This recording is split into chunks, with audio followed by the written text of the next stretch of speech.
400 years ago, a village by the name of Amsterdam set out to conquer the world, invented capitalism as we know it, and became the richest city on the European continent. There was this sense among the Dutch that whoever you were, you could have a piece of the action. You could be involved in this great economic activity of your society. 100 years later, London, its main rival, took its place.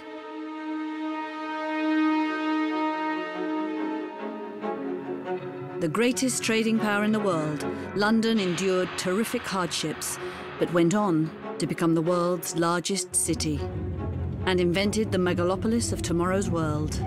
When the railways crashed through the poorer areas of London, people were just dispersed. They were swept aside, you might say. Meanwhile, New Amsterdam had now become New York. It was under British rule. The city cut itself free and entered the fray. At the outposts of technical revolution, New York became the vertical city and created a whole new horizon for itself. You watched day by day as this stone structure was being built in the middle of the river, and it got bigger and bigger and bigger.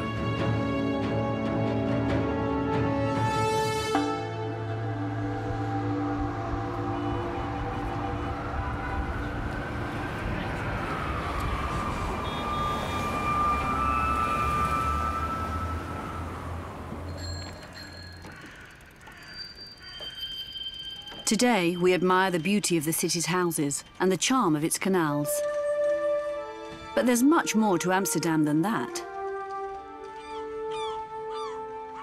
It marks the starting point of a great adventure, that of the rise of liberal capitalism, the expansion of worldwide commerce, and the emergence of the global city. A combination of circumstances that has rarely been seen in human history, and one which changed the face of the world.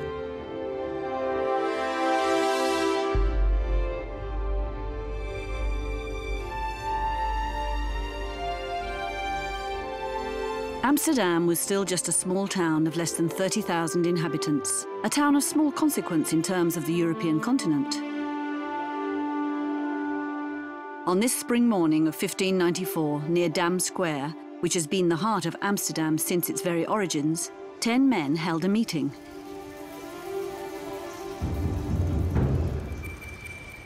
The meeting took place in one of the participants' houses, a certain Martin Spil, a brewer by profession.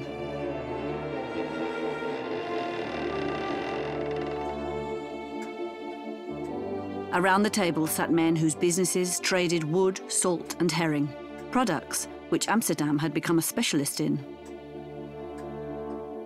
Their ships were, however, excluded from the trade of pepper and spices with South Asia, the most lucrative products around.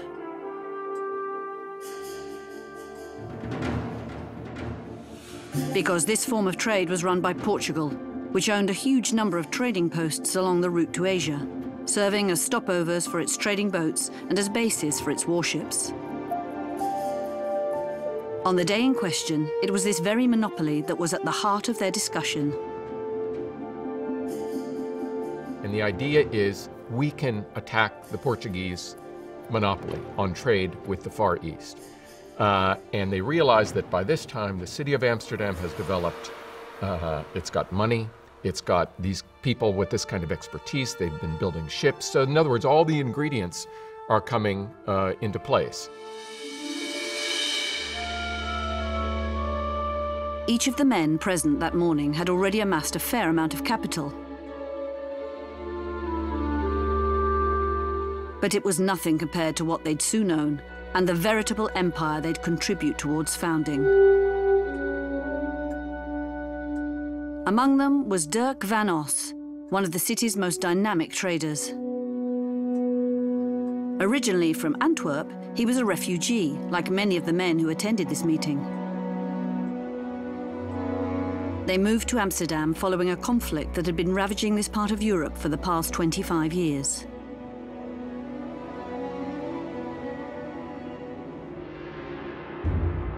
On one side was William the Silent, who was championing the cause of the Dutch Protestants.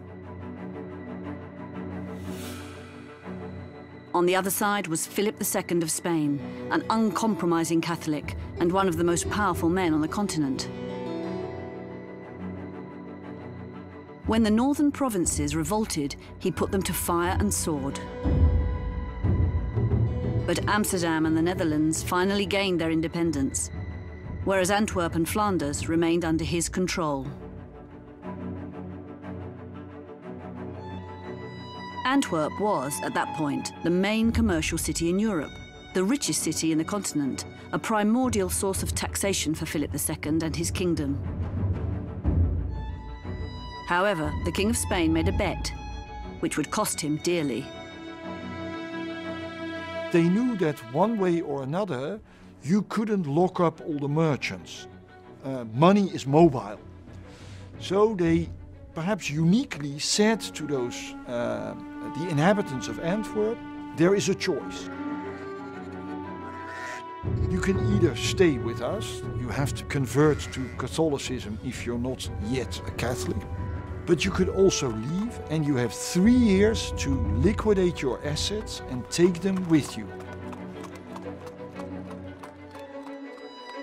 Half of the inhabitants of Antwerp, who were often more enterprising, chose to leave.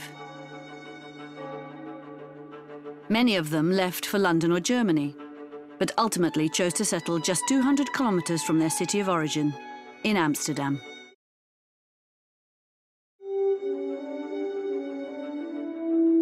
The richest among them bought themselves a house in the small medieval town. But those who couldn't afford to do so built their own homes outside the city walls, on agricultural land.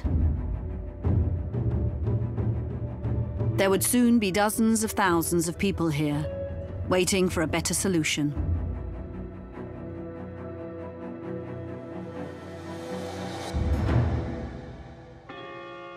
For these refugees, it was the start of a new life, and when a chance presented itself, they weren't going to miss it.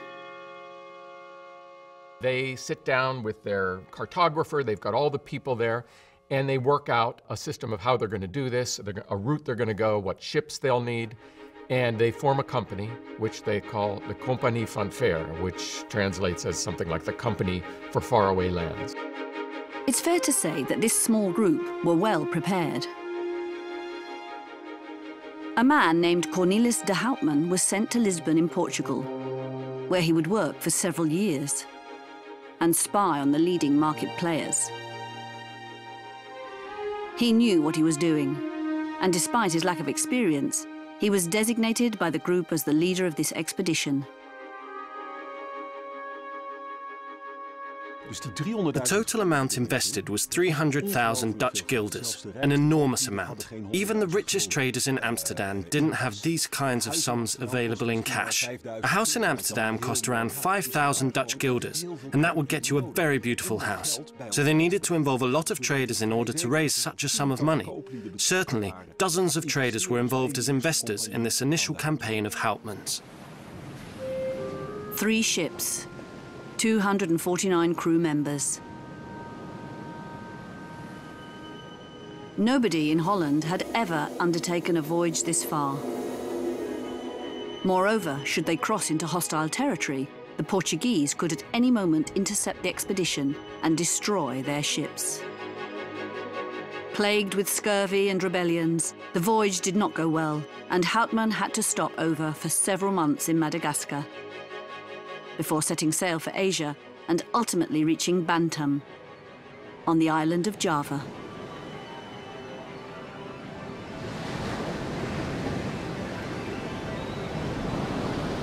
Nothing was left to chance.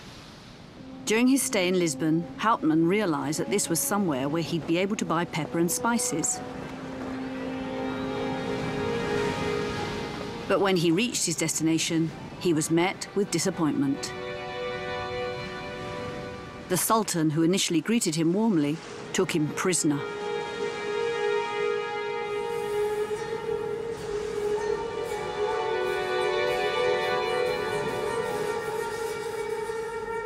Houtman escaped, and after several journeys, on August the 14th, 1597, he returned to Amsterdam. More than 2 years later, about 80 of the original 200 and some people make it back. They look like skeletons, and they've got just a few sacks of pepper and spices in their hold. So by any logical means, this is a complete disaster. Except that handful of men who backed the voyage realized they had done it. They had actually gone the whole way there, somehow or other gotten their hands on some of the spices and came back. So they'd beaten the Portuguese. And they realized then that this was an opportunity. This was going to work.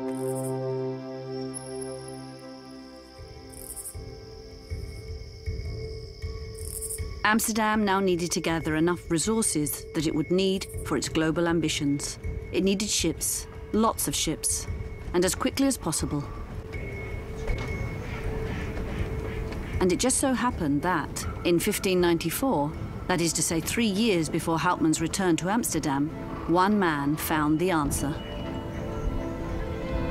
His name was Cornelis Corneliszoon, and he owned several mills in the village of Uitgeest, near Amsterdam.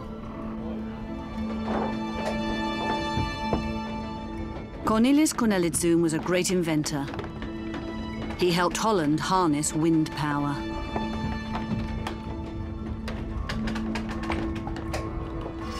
Until this point, sawing planks of wood required several men and lots of patience. But this all changed when Cornelis Corneliszoon developed the crankshaft. This revolutionized shipbuilding production.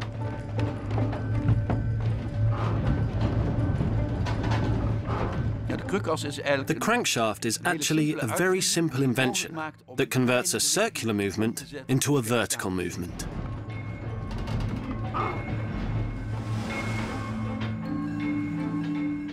With this new technique, it was possible to produce planks of wood, which were mostly used for shipbuilding, 30 times faster than before. This considerably lowered production costs and sped up the shipbuilding process, which made the production of ships, large ships, much cheaper.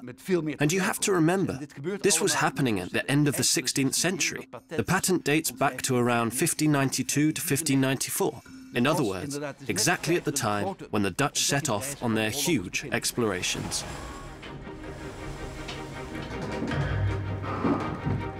At first, the invention met a lot of opposition, and many shipyard workers refused this piece of innovation.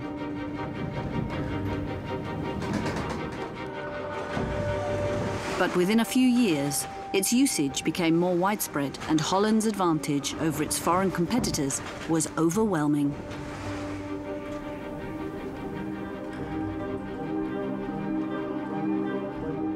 Amsterdam was now the leading shipyard in Europe. And that's where they mass-produced the best trade ship of its time.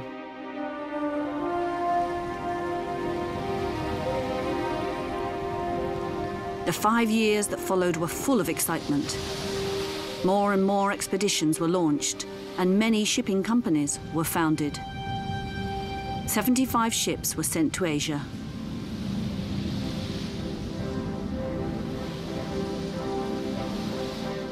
And the ships start coming back loaded with these incredibly valuable spices. And this is really the moment that the Dutch Golden Age takes off.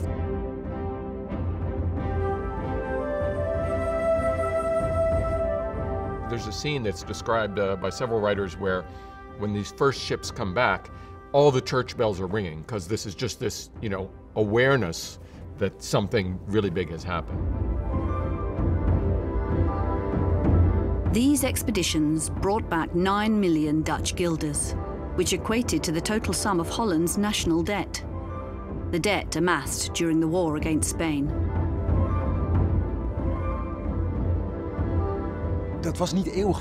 They couldn't carry on this way forever, because all these companies would eventually start competing. They all wanted to travel to Asia and buy spices. The prices in Asia started climbing, which nobody was happy about. And the second problem was the Portuguese and Spanish, who didn't want to relinquish their spoils to the Dutch. There needed to be a well-organized and centralized company with a monopoly of the market, and one that would be able to defend itself against the Spanish and Portuguese. And so, the Dutch East India Company, the VOC, was created.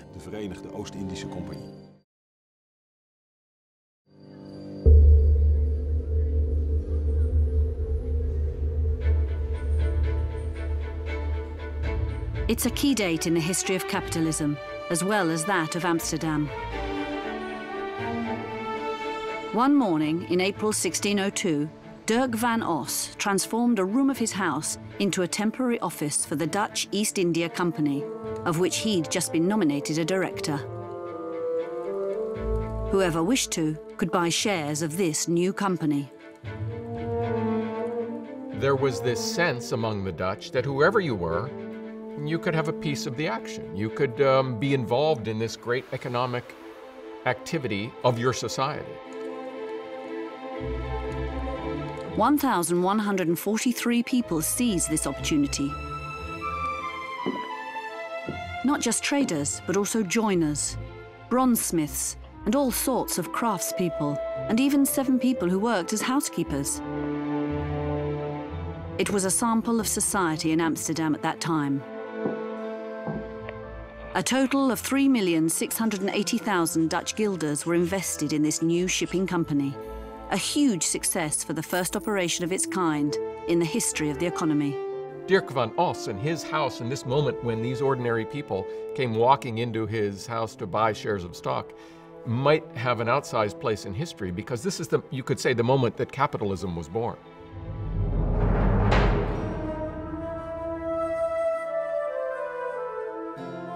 But there was a problem. The investors were used to investing in a single voyage.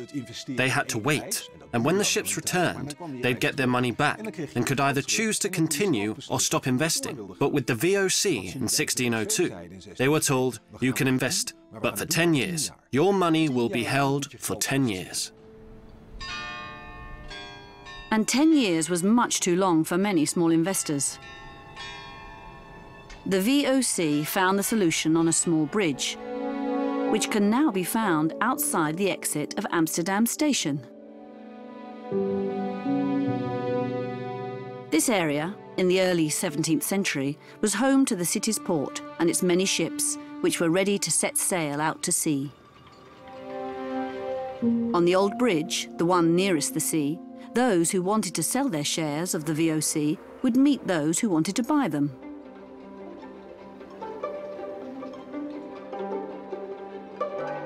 But the weather in Amsterdam wasn't always accommodating.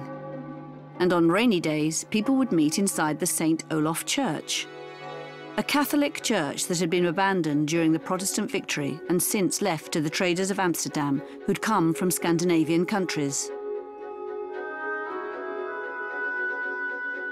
This place, to some extent, became the first stock exchange to exist in human history.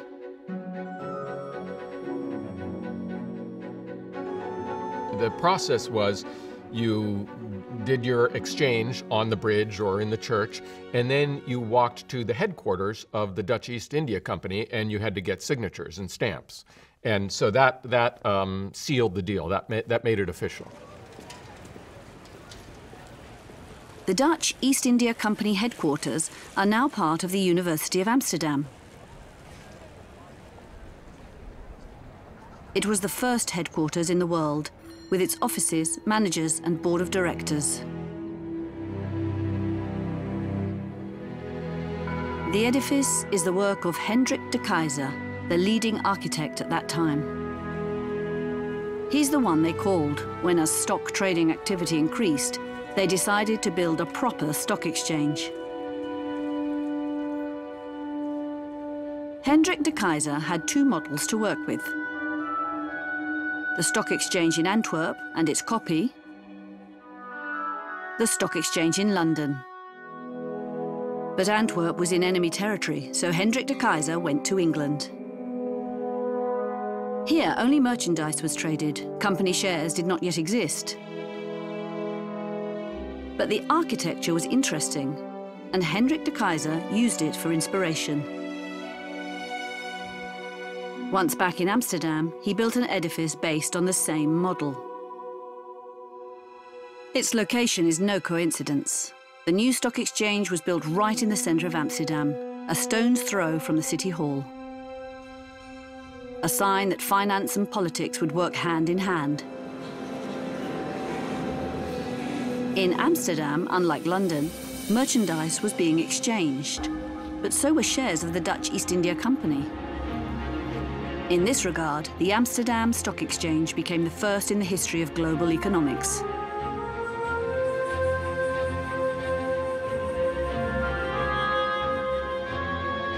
The stock exchange was inaugurated in 1611. Meanwhile, a truce was being signed between the Dutch Republic and Spain. Temporarily relieved of the burden of its war debts, the city would finally have the resources to expand.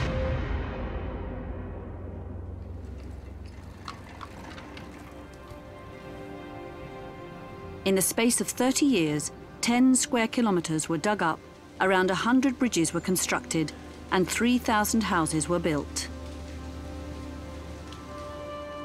With 30,000 inhabitants in 1585 and 105,000 30 years later, Amsterdam would soon be the third largest city on the European continent.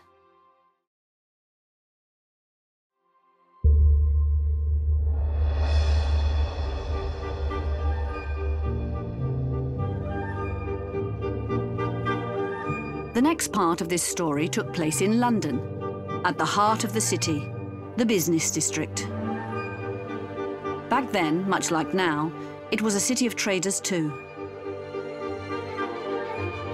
In the early 17th century, London had not yet undergone its urban revolution. It was still a city in the Middle Ages. Well, it was actually a very small place compared to London we know now. A tiny fraction of the scale of the city as it exists in the 21st century, even in the 19th century. The city is currently a crucial financial hub, and not many people live there. But back at this time in history, most of the population of London was still mostly living here. And the city was the area confined to the old medieval walls, which had been built on top of the old Roman walls. So really a very small space, what we call a square mile.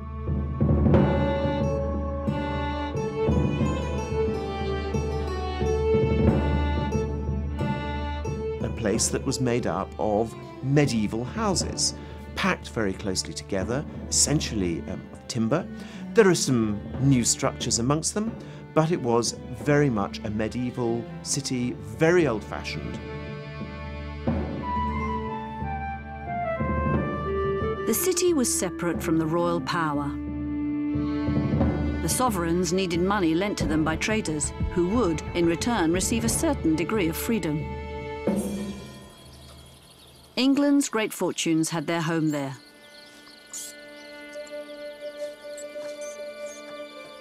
In 1534, when Henry VIII split from the Roman Church, he seized all the Catholic monasteries. Until this point, they occupied 60% of the city's space. The king redistributed this among his courtiers.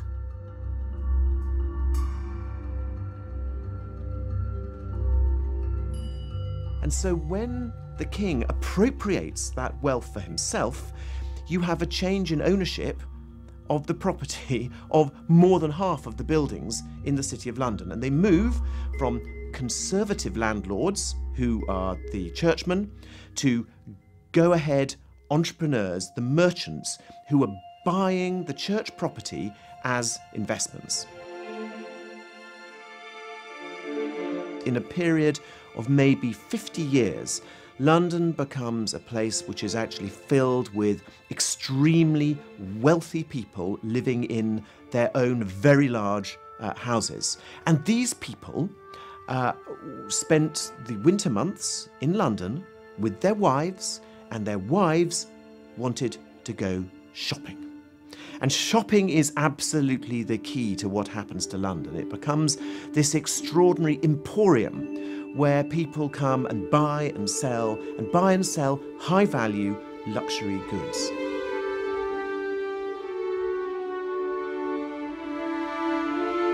At the start of the 17th century, the City of London was therefore a rapidly developing commercial centre. But it was still far behind Amsterdam. And when the two cities came up against each other, the City of London would come up short.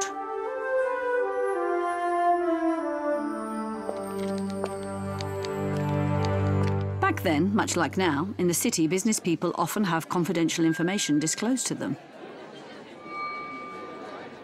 Especially in pubs, where eavesdroppers would often overhear conversations. Pubs are places where people meet. Pubs are the social hubs, and business centres need social hubs as much as residential areas. Work is primarily a social activity.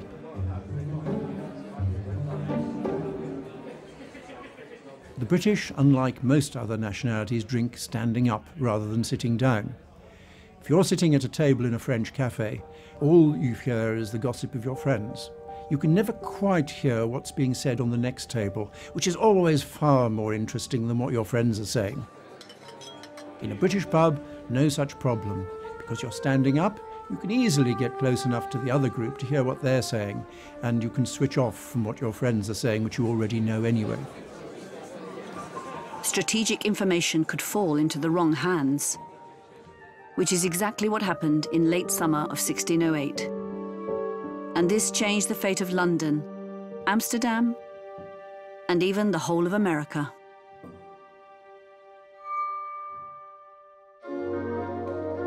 That morning, a certain Henry Hudson had a meeting in the offices of the Muscovy Company in a little street of the city called Budge Row. The Muscovy Company was specialised in trading with Russia. And it's not the first time Henry Hudson had put himself in their service. Henry Hudson had spent many years, undertaken many voyages to try to find a short route to Asia. On 2 occasions, Hudson tried to find the right route. The first one went via the North Pole, which obviously didn't work.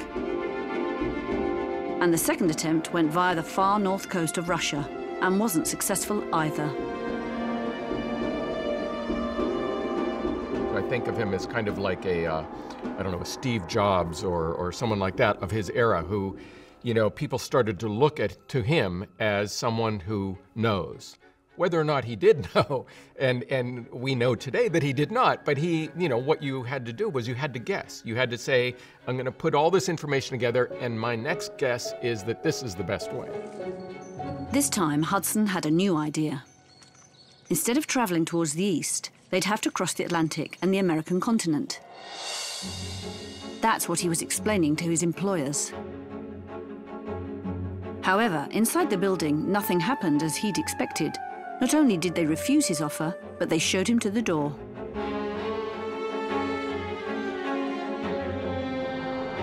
That said, this incident didn't go unnoticed. A 62-year-old man, Emmanuel van Meteren, quickly seized the opportunity. As the Dutch consul in London, he'd look for every piece of information. And he had spies. He paid people to find out information. And one of the things that he was following was Henry Hudson. And he found out very quickly that the Muscovy Company had fired Henry Hudson.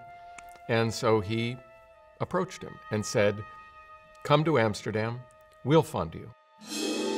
London had just missed an amazing opportunity because Hudson was quickly persuaded. And a month later, he sailed to Amsterdam.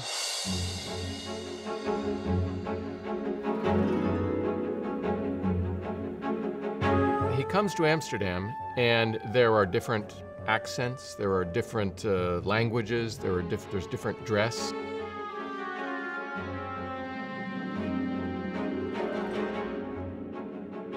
It's the very moment when they are building their first stock exchange and starting the idea of expanding this canal grid. So it's all just happening, and this multi-ethnic polyglot society is something that would have been very strange to him.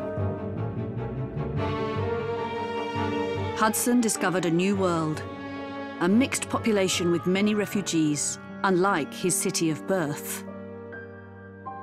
In Europe, intolerance is official policy. And if you're in London, basically you're English. This is still that moment when, that kind of identity is intensified and codified by law almost.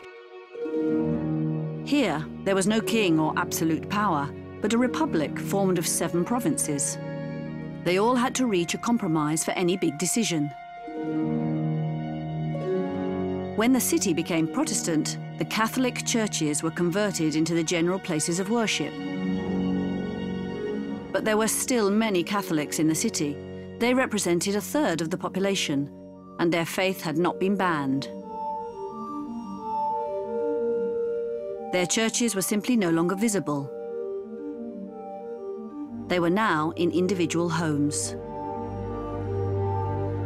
There were 66 churches like this during the Dutch Golden Age. Everyone knew that services were held every Sunday, but they were tolerated. At a time where Europeans were killing each other for religious reasons, this was proof of a greater openness. And it's a legacy that Amsterdam passed on throughout the Golden Age, across the entire world. So Hudson goes into the courtyard of this now legendary building, which was the headquarters of the East India Company, meets with the directors, and they hammer out an agreement by which they will fund his voyage. On one condition, however.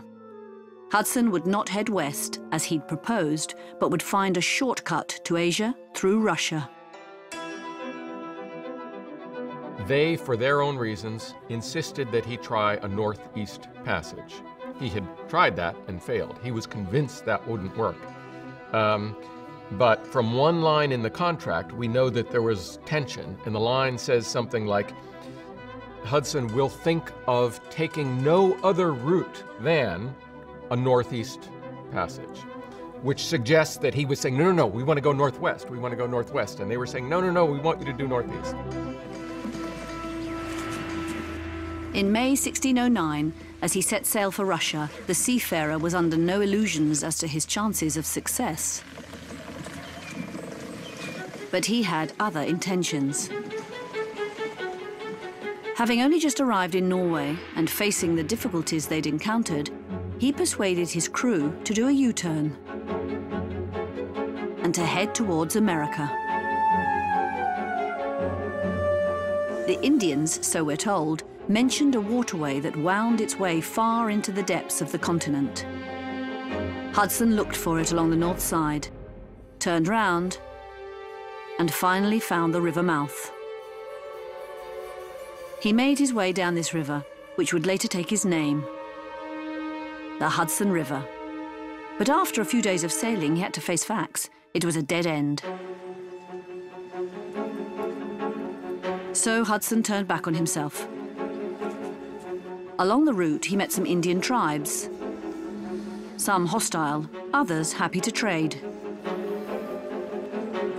And he saw lots of beavers, whose fur was worth a fortune in Europe.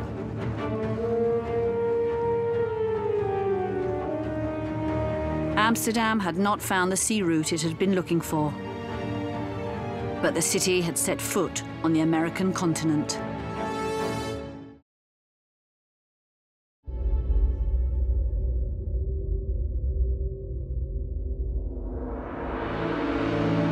The year Hudson returned was also the year Amsterdam underwent its transformation.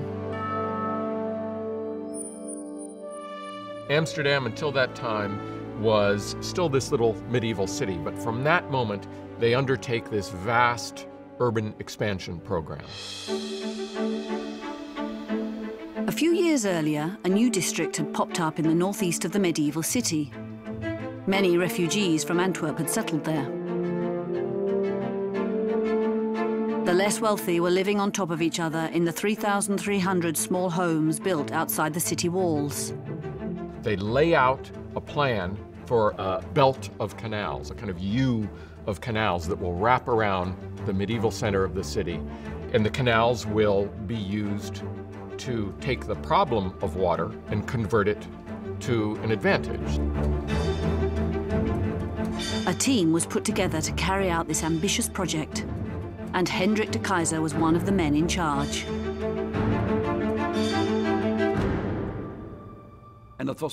At the start of the 17th century, this construction company was formed of around 150 people. Specialists, craftspeople from various fields, masons, carpenters, sculptors, and this number just kept growing. And we know that in the mid-17th century, it had between 600 to 700 employees. There were huge difficulties because Amsterdam is built on marshy land, whereas each building needs a solid foundation. As such, hundreds of ships travelled back and forth to the Swedish port of Stavanger to bring dozens of thousands of tree trunks to Amsterdam.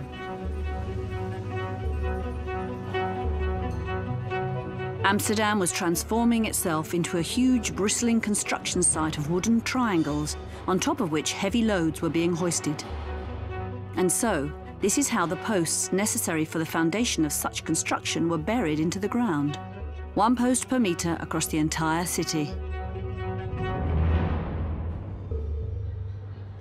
So I have often thought that, if you were walking through Amsterdam in its golden age, I think really you would have been struck by this sound of hammering and of the piles being driven and driven, because that was going on all through the century as this belt of canals was dug and these roads and bridges and houses were being built. The perimeter of the city wall was extended. The refugee homes were demolished and 2 new districts emerged. A residential district. And on the outside was a commercial and residential area for those with fewer means. It was the first town planning scheme in the history of European cities. In the commercial area, each profession had its own area.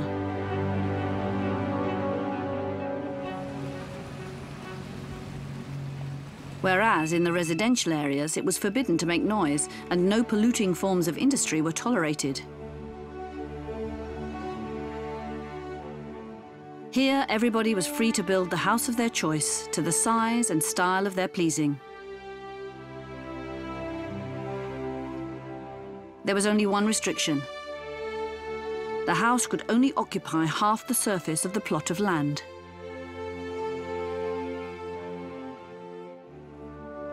And what's unique about the houses in Amsterdam along the canals is that each of them has a garden.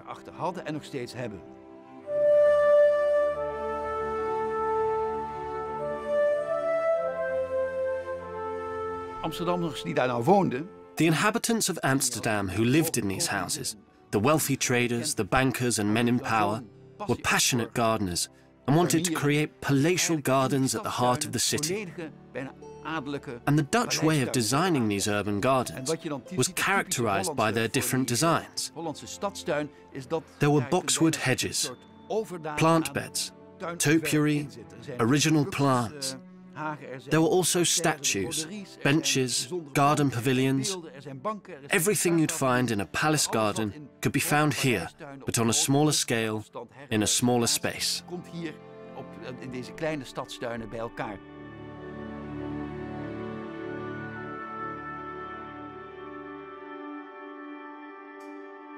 On the ground floor of the house, there'd be a reception area.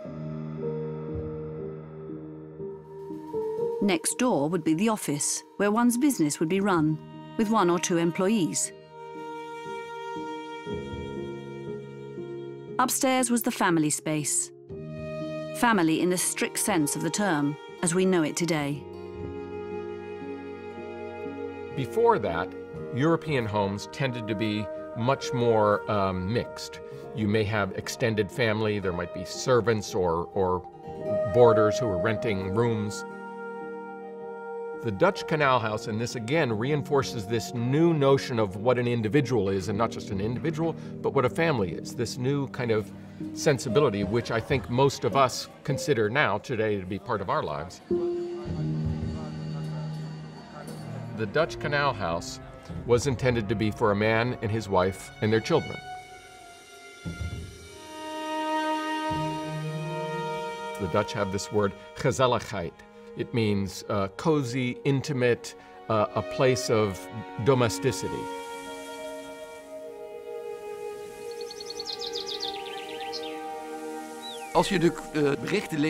When you read the tales of foreigners who walked along the canals in the mid-18th century, they seem surprised that there are so many high-value houses and no sovereign. They are also surprised that this architecture is not solely used for the houses of rich individuals, but that even simple public buildings are built this way too. Orphanages, retirement homes. They thought it's really quite astonishing. And they even thought it's a bit excessive to design public buildings like palaces.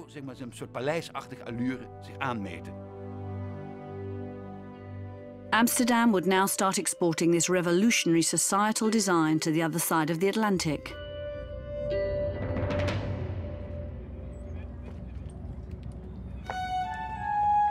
(1623) marked the creation of the Dutch West India Company, which had a monopoly over trade with the Americas. A year later, it invited volunteers to its headquarters in Amsterdam to join its new colony. It's the golden age in Holland, and it's hard to get settlers.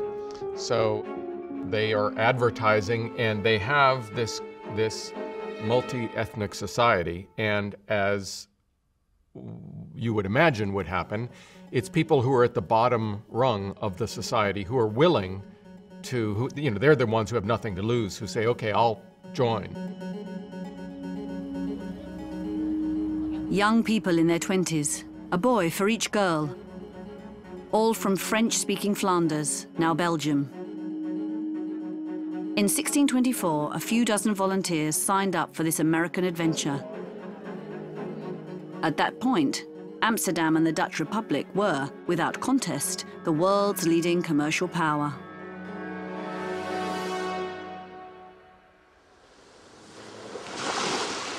However, on the other side of the North Sea, London was building up its forces. Its secret? Textiles. A force born 250 years earlier, in terrible circumstances.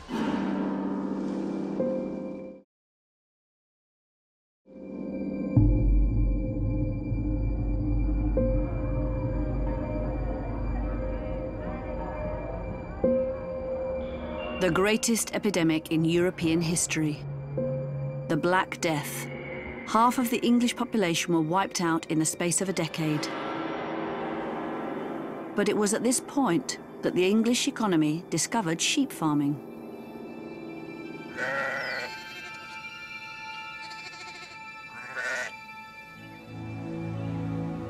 Before the Black Death, there was a very high population. The economy was geared towards agricultural produce to feed this population. But after the Black Death, there was what they called a dearth of people. There were very few people, and there was a lot of land. And so the economy changed, and they made use of the huge amount of land by switching the economy from this agricultural economy to sheep farming. Wool supplies were gathering in London, and for the next 2 centuries, the city traders exported it, particularly to Amsterdam and Holland, where a great number of some of the best weavers on the continent were working. Now, this was all very well. Exporting wool was very good. It was a cargo that made good profit. But there was a way to make even more profit. And that was to not only send wool abroad to allow people to make cloth out of it, but to make the cloth yourself and then sell that with its increased added value. In the mid-17th century, London finally decided to take the next step.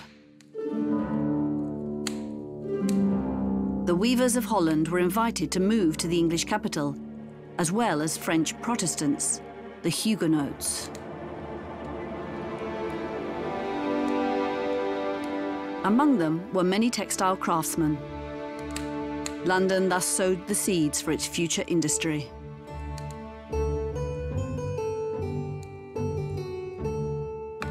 They settled in the east of London, near to the City of London and close to the port where they had arrived from the continent.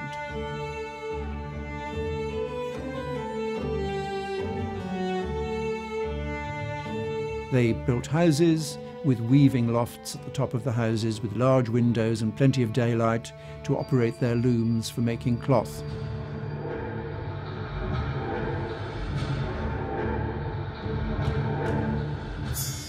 And this early development of the cloth industry in the UK was what really allowed the economy of London to take off, which produced the great wealth that led to it becoming a financial centre. The weavers formed the initial hub of the future East End, the major industrial district of the 19th century. And the port in London saw its activity increase tenfold.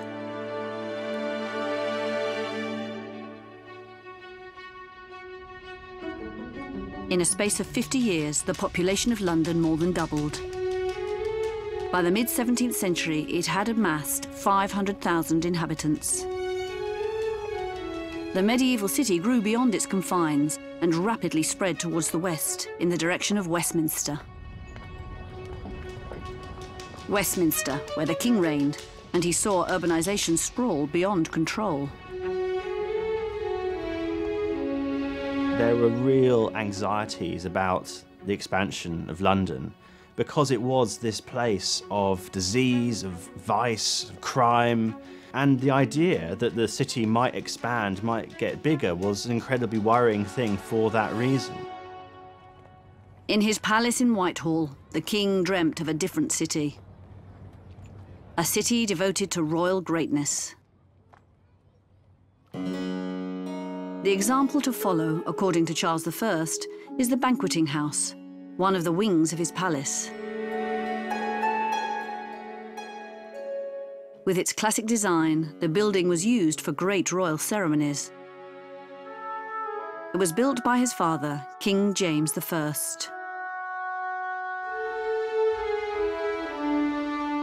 The king, featured in these ceiling paintings, done by Rubens in person, celebrate glory.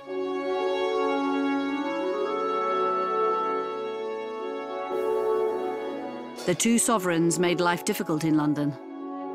By imposing all sorts of regulations, they wanted to force it to change. But they had a problem. Unlike European monarchies, where the monarch, genuinely had the power to completely remodel city centres, James I and Charles I were completely dependent upon Parliament, and the City of London government had a complete stranglehold, complete control over the nature of the city. And so their hands were tied. London became one of the bones of contention between the king and Parliament. And the conflict contributed to the Civil War, which devastated England in the mid-17th century. Charles I was defeated, sentenced to death, and decapitated on 30th of January 1649 in front of the Banqueting House, the palace he'd so dearly loved and recommended as an example to be followed.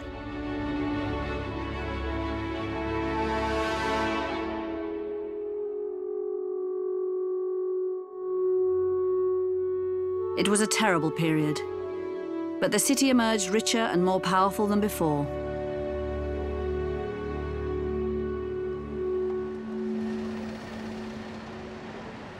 Because this is when the first banks set themselves up in London, and financial business became a formal profession. Until this point, things had been done in an informal manner, mostly in settings like pubs. A rich tradesman would sit at a table from which he'd hold business meetings. A person who wanted to borrow money would come up to him, accompanied by another person who'd act as a guarantee. And the rich tradesman, if he deemed them suitable, would lend them the money they'd requested. But this practice changed after the death of Charles I.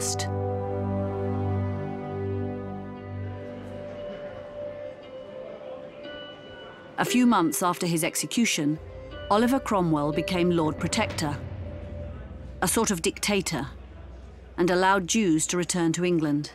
They'd been deported several centuries beforehand.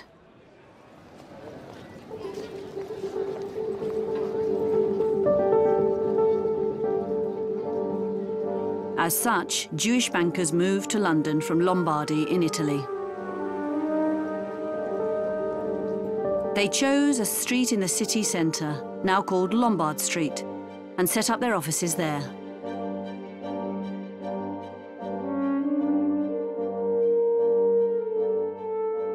These were the first office blocks, such as we know them today.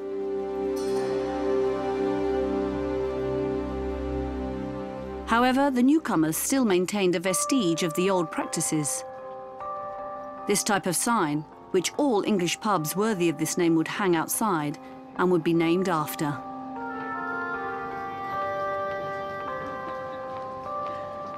Pubs and coffee houses had done this for a long time. They'd always had a picture outside, a picture of the king or a picture of a castle or something more unusual.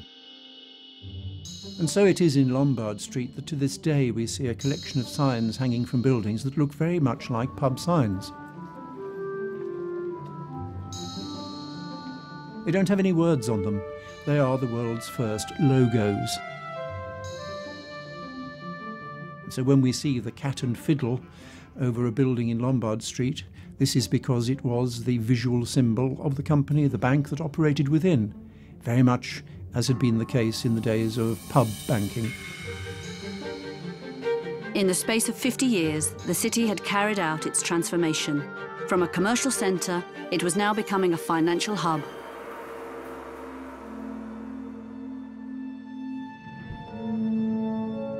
England now had the means required for its ambitions, and a first war soon broke out between London and Amsterdam to take control of certain sea channels.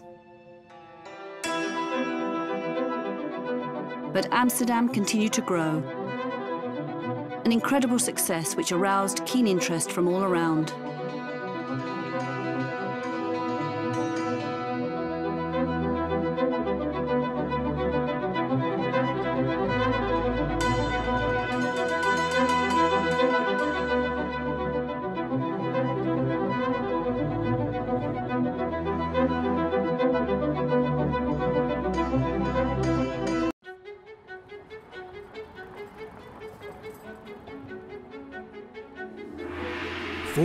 Years ago, a village by the name of Amsterdam began its mission to conquer the world, invented capitalism as we know it, and became the richest city on the European continent. There was this sense among the Dutch that whoever you were, you could have a piece of the action. You could be involved in this great economic activity of your society. 100 years later, London, its main rival, took its place.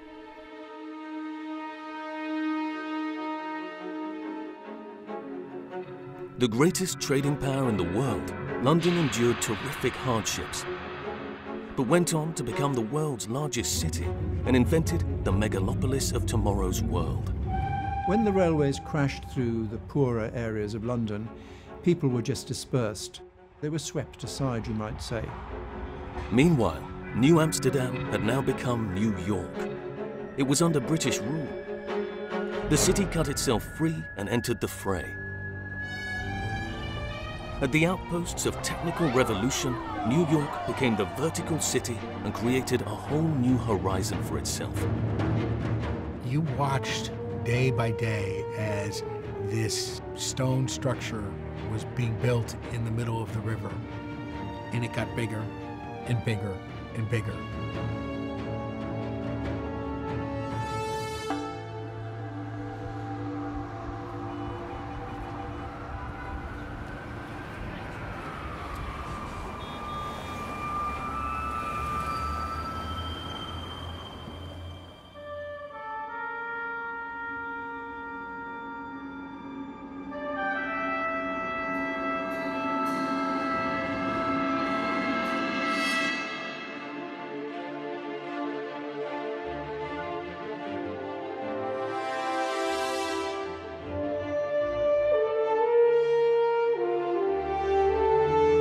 special about the DNA of New York is that unlike other American cities, other American development, it doesn't start with religion. It doesn't, frankly, start with idealism. It doesn't start as an experiment in let's leave a place where we're being persecuted or we can't fulfill our identities. Let's go do something idealistic, perhaps even utopian. No.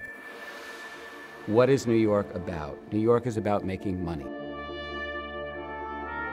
What is unique about New York is that it was expressly founded as a commercial place by a commercial entity, the Dutch West India Company.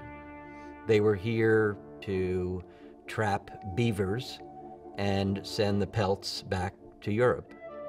New York was a place to capture animals and turn them into money.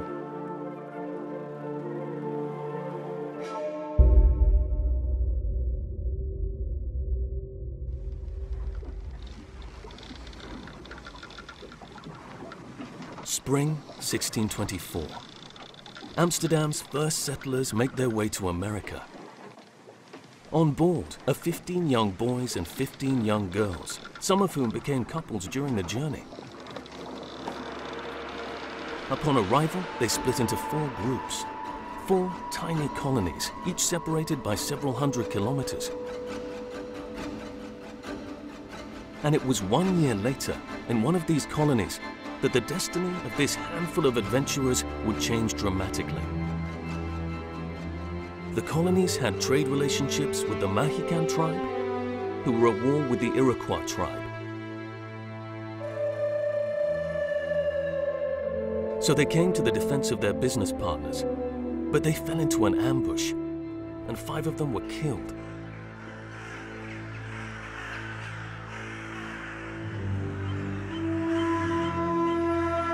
In this time of tragedy, a new leader stepped in. His name was Peter Minuit. As a means of protection, he ordered all the colonists to gather together. From then on, there would no longer be 4 isolated colonies, but one single settlement, which they named New Amsterdam.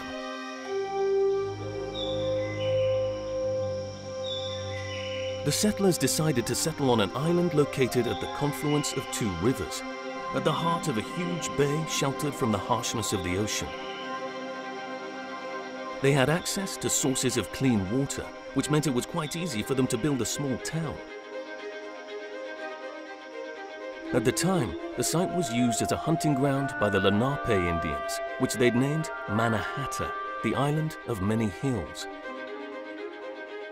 And so one day, Mannahatta became Manhattan.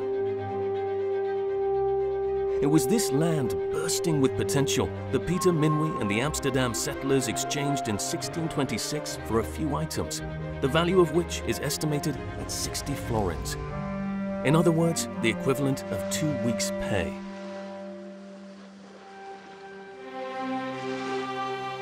If you're doing history, you gotta slow down, peel back the layers, and get down to these people at this moment and what they thought they were doing. Nobody was looking ahead 200 years later, or 300 years later, or 400 years later, when a 1-bedroom co-op would sell for $1 million or something like that.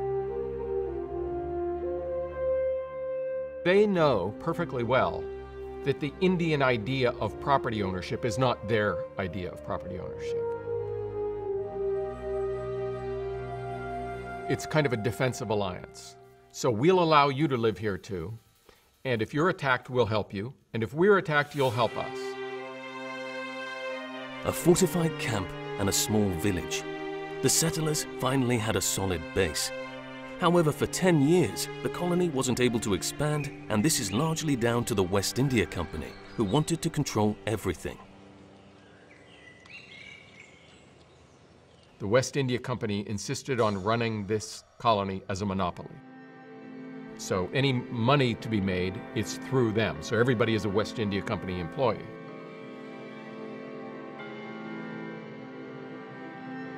And it's failing. And the people who are making money are smugglers or prostitutes. Those were or pirates. These are the main, successful businesses, so to speak. In Amsterdam, the situation was becoming worrying. In 1640, at the West India Company headquarters, the managers finally decided to open trade to whomever was interested. And what starts to happen then instantly is these successful Dutch trading companies would send one of their sons to New Amsterdam, and they would set up a branch office. And because the Dutch Republic is a ethnically mixed place, the settlers are ethnically mixed. 15 years later, the population of New Amsterdam had multiplied by 5 and now exceeded 4,000 inhabitants.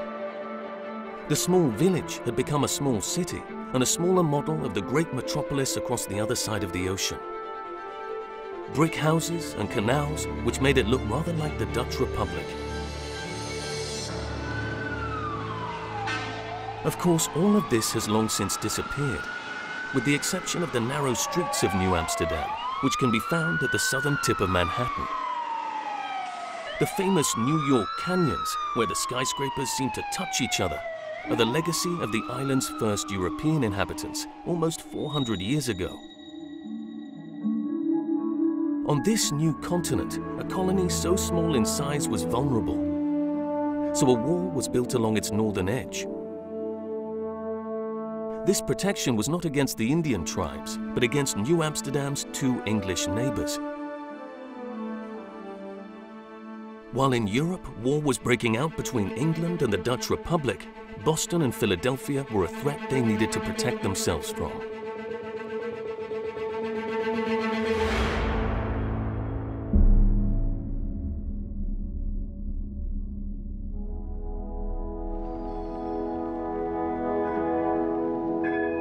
Years had passed since the start of the Dutch Golden Age. Amsterdam's belief in its future was resolute, and this building is the best expression of that belief.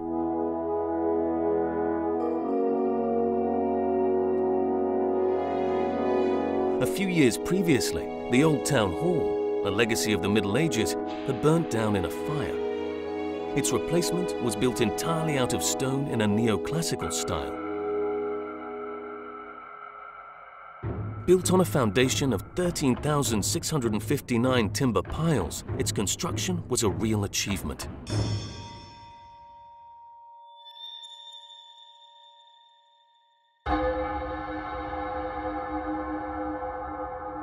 In the middle of the town hall is a huge central hall called the Burgerzaal, the Citizens' Hall. Everyone has access to it, both the rich traders and those with modest means. Wat dus eigenlijk daar verteld wordt, is natuurlijk, het draait allemaal om de stad Amsterdam. Dus Amsterdam als middelpunt van de wereld, maar eigenlijk van de kosmos, van het universum. Embedded in the marble floor of the Citizens' Hall are 2 planispheres. Symbolically, when the inhabitants of Amsterdam walked into this huge space, the world would be at their feet.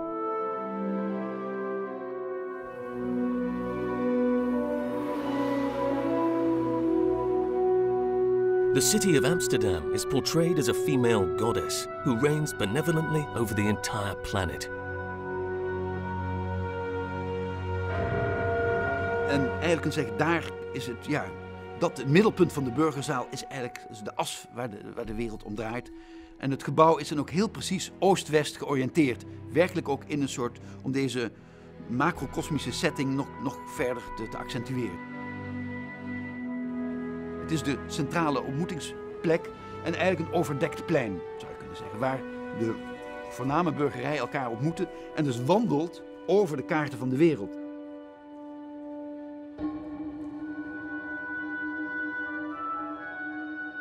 Beneath the Citizens' Hall, in the building's basement level, was Amsterdam's financial core.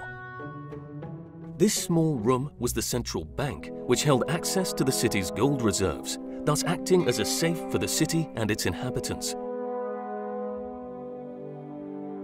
The city therefore dominated global trade, with the average income per inhabitant 3 times greater than in other large cities on the continent.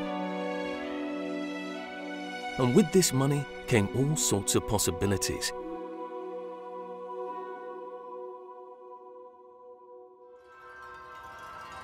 This money meant it could complete the huge urban project it had started 40 years previously.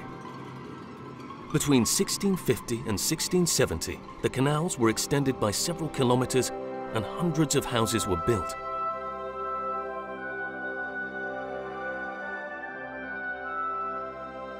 It was one of the largest developments to take place in Amsterdam during the Dutch Golden Age, and it was no doubt the most successful. At this point, large families were opting for a more sober architecture, which never goes out of style, with stone facades that stand the test of time. An architecture that distanced itself from the early Amsterdam, when the beginnings of merchant capitalism had only just emerged. Now, the city was entering into an era of maturity. De schoonheid van deze architectuur zag men dan ook niet in het ornament, in het fantasierijke beeldhouwwerk, maar eigenlijk in het ritme, het maat en ritme van harmonie en proporties, van vensters, deuren, lengte en breedte, en die dan geaccentueerd werden door pilasters, die dat ritme dat in dat gebouw zelf aanwezig zit, voor het oog afleesbaar maken. The age of conquests, great adventures and new fortunes was mostly over. In 50 years, real empires had been established, not only in trade, but also in finance and industry.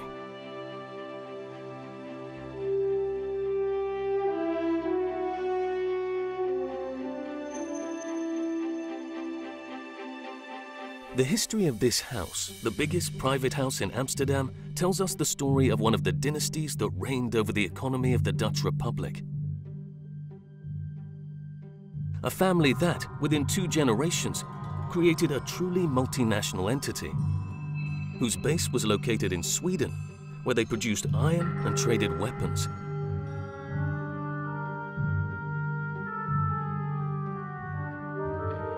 The house belonged to the Tripp brothers. Their uncle Elias had started from nothing.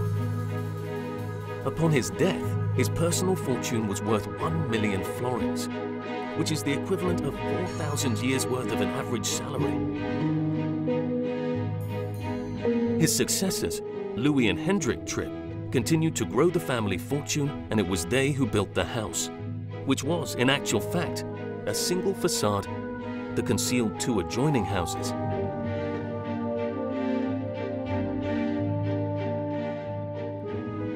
The Tripp brothers sell to anyone who is willing to pay, including the enemies of the Dutch Republic. The Dutch had a lot of enemies, and if you didn't sell to the enemies, there wasn't that much business left to do. But the other reason is that, interestingly, the authorities in the Dutch Republic are aware of the fact that doing business with everybody brings in revenue. So ultimately it supports the Dutch state, and if they wouldn't buy those arms from Dutch merchants, they would go somewhere else, and that would support perhaps the enemies of the Dutch Republic.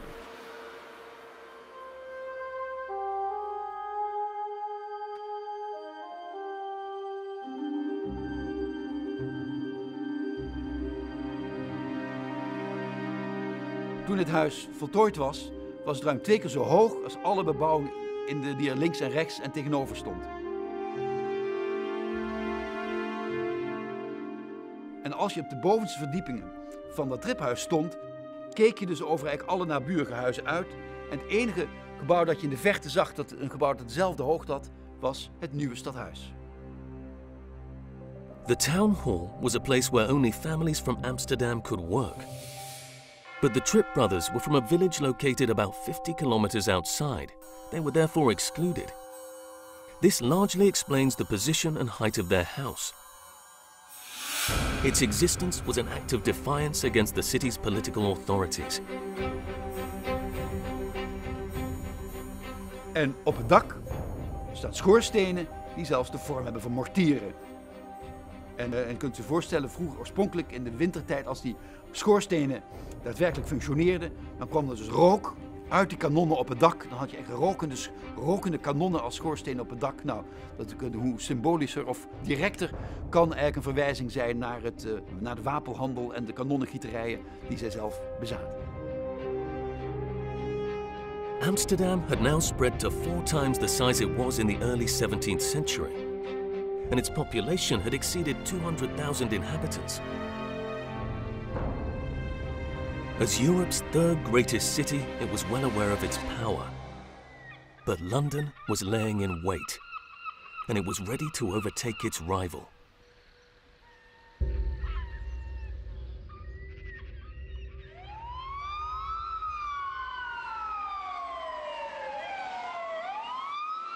As such, on the 8th of December 1664, New Amsterdam became New York.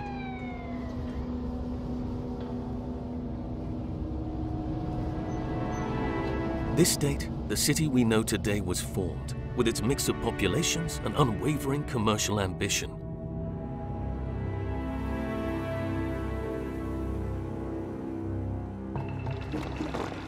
With utmost secrecy, the English had sailed towards New Amsterdam, taking the small city's inhabitants and governor by total surprise.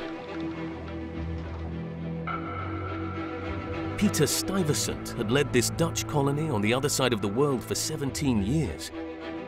He knew his enemies well. They were his neighbors and his best clients.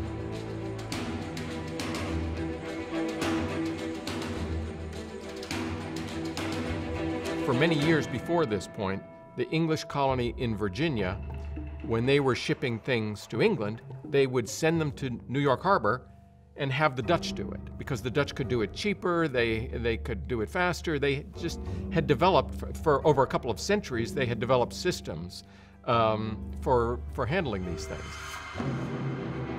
Up against the 4 English ships and their powerful artillery, New Amsterdam didn't stand a chance. And so Peter Stuyvesant had no choice but to invite his enemies into his own home. However, despite this blatant show of strength, the English conceded practically everything to the small city they'd just conquered. And it's an interesting document because if you read it point by point, you wouldn't know it's like these are the conquerors and these are the conquered, because it seems more like a negotiation between 2 equals. The inhabitants of New Amsterdam were allowed to keep their properties, trade as they wished, and retain their right to decide on matters concerning the city. And the trading ships that sailed over from Amsterdam would still be welcome. When there's a takeover, you have in your mind this notion that, these people leave and these other people come in. They all stayed. And even 20 years later, notaries in the Dutch Republic are writing documents to send people, settlers, Dutch settlers, to the colony. And they're still calling it New Netherland, like they don't want to think about it,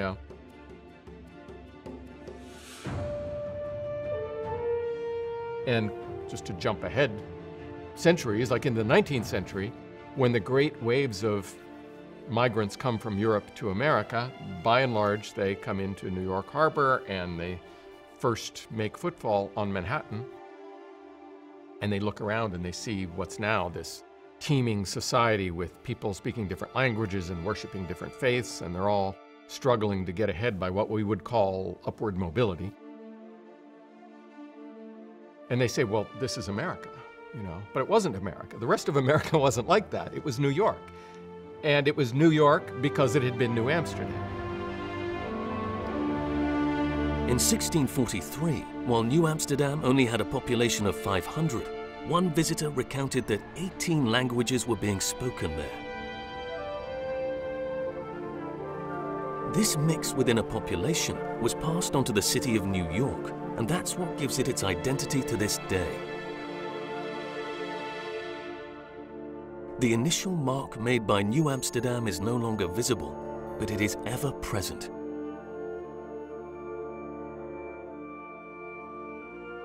In this regard, Haarlem finds its root in the small town of Haarlem, near Amsterdam. Broadways is in Breedweg, which means wide road in Dutch. Brooklyn is named after Breukelen, another Dutch city. Coney Island comes from Coney Island, which means Rabbit Island. And Staten Island comes from Staten Island, the States General, the governing body of the Republic in the Dutch Golden Age. In New York, the spirit of Amsterdam and London had in some ways fused, giving America a very unique city.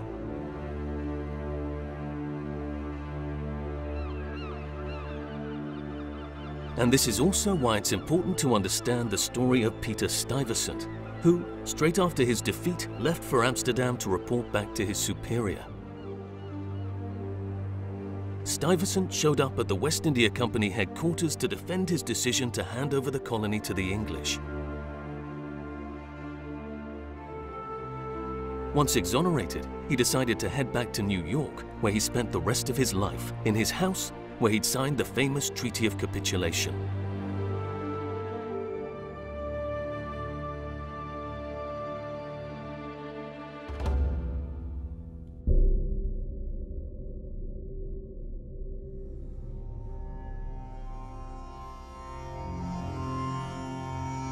The 2 years that followed England's seizure of New Amsterdam were horrific for London and its population.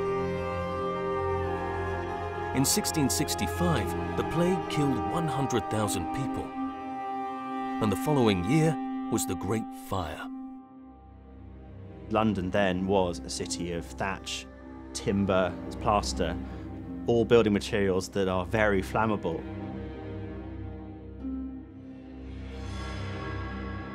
The previous couple of summers were very dry, so London was this tinderbox ready to go. St. Bartholomew the Great Church was one of the only buildings to escape the flames. It was in these rather dramatic circumstances that London took its first step into modernity.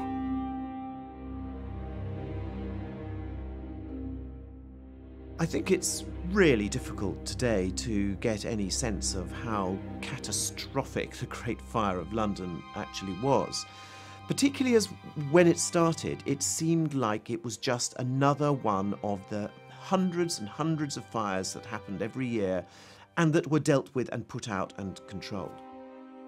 And even after the fire had been raging for 24 hours, it wasn't really understood what it was going to mean for London. People were moving their goods further to the other side of the city. People were putting their goods in St. Paul's Cathedral in the illusion that they would be safe in there, and of course they weren't.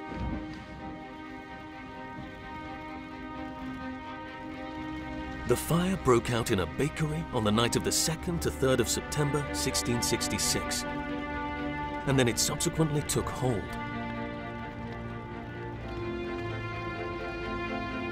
Although it only claimed 9 victims, more than 100,000 inhabitants saw their houses reduced to ashes.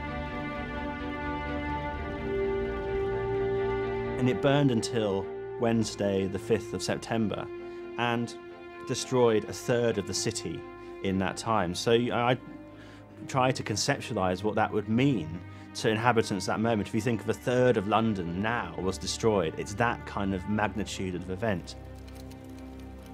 The fire had done what the kings of England had never managed to do. The medieval city had disappeared. It could now be replaced with a new city. I think nobody really understood what to do next. You know, there was no manual they could go and get off the shelf saying, catastrophic fire, page 47, this is what you do.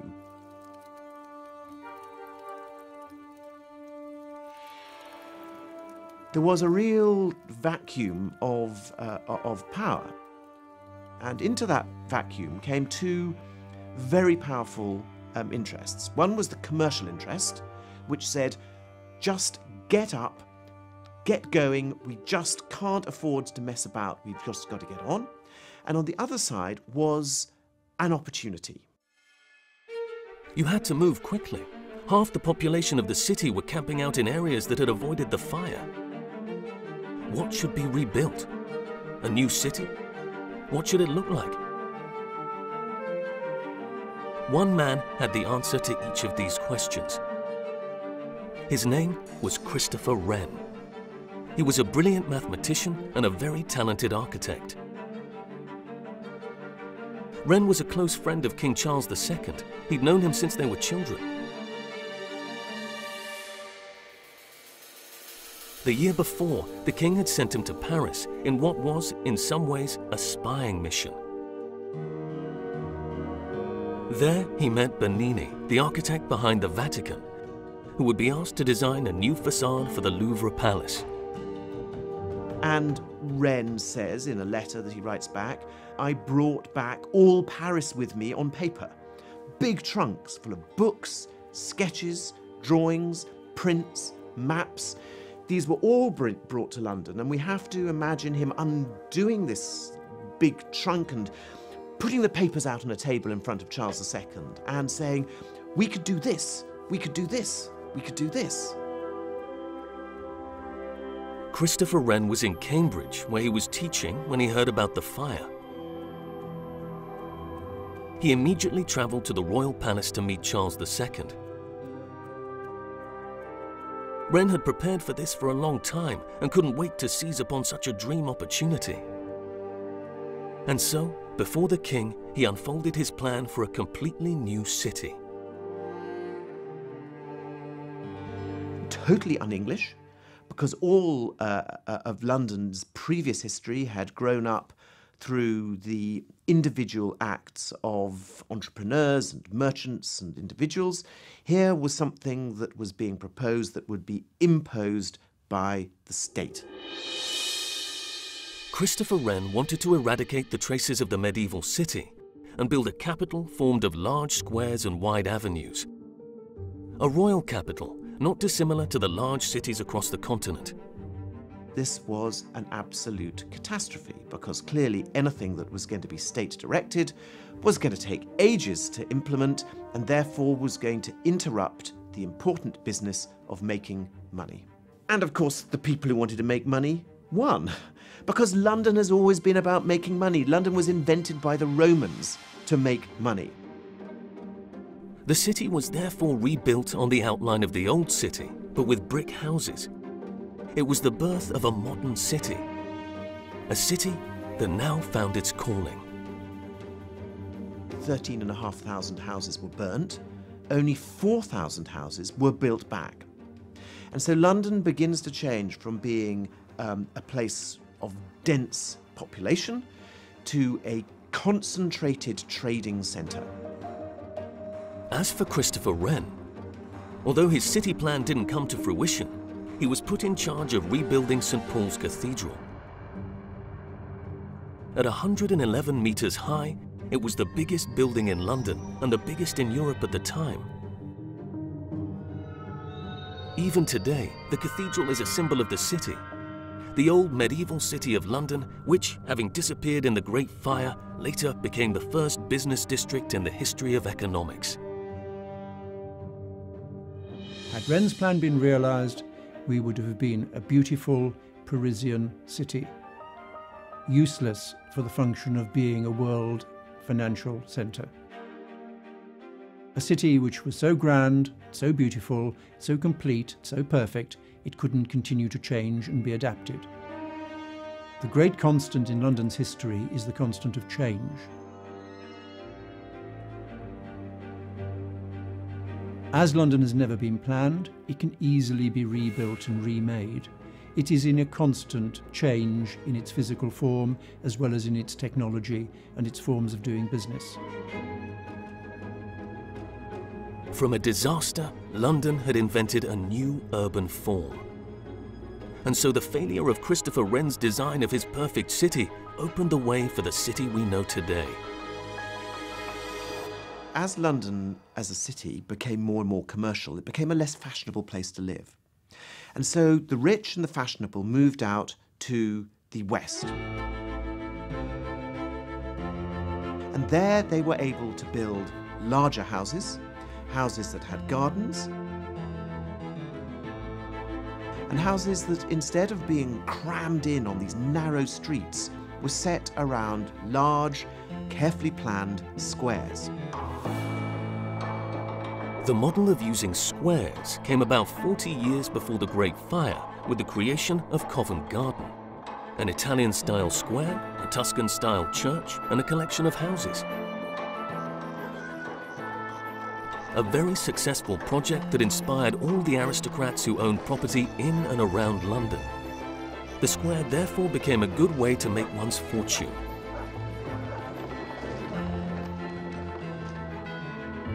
The principle was as follows. The king gave a piece of land to one of his courtiers. Said courtier or one of his descendants would develop it and consult an entrepreneur. The entrepreneur would take care of everything, gathering income from the houses they'd built, and would pass back a share of it to the courtier. This continued from generation to generation for a century, at the end of which the courtier's family would regain full ownership of the land. They could then decide to use another entrepreneur who'd build more houses and return a share of the income back to the landowner or their descendants.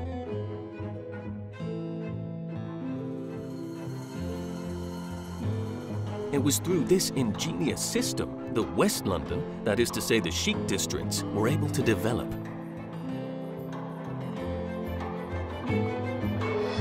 The square was a very clever invention because, at least initially, the people who lived in these houses were extremely wealthy. They may well also have owned, as well as their house in a square, a vast country house somewhere in the country with many rolling hectares of land. So they wanted their townhouse to look grand. In the 18th century, they were no longer squares, but little parks that sat in the middle of these districts. Small, very select parks that were only accessible to the occupants of the houses facing them. By creating what we call a terrace, which is a row of houses together, and approaching it, you feel, if the terrace is designed as a single structure, as if you are approaching a great palace. But in reality, you are approaching one slither of a great palace. Your servants lived downstairs, and upstairs in the attic, and in the sandwich in between, lived the family. And so the squares and these great terraces were very popular with the rich because it gave them a sense of status, a sense they were living in an impressive palace, where in reality they were living in a very manageable residence in the city. These types of property projects were mainly aimed at aristocrats to begin with. But it wasn't long before the upper middle class took an interest too. And naturally, the rest of the middle class wanted to copy it.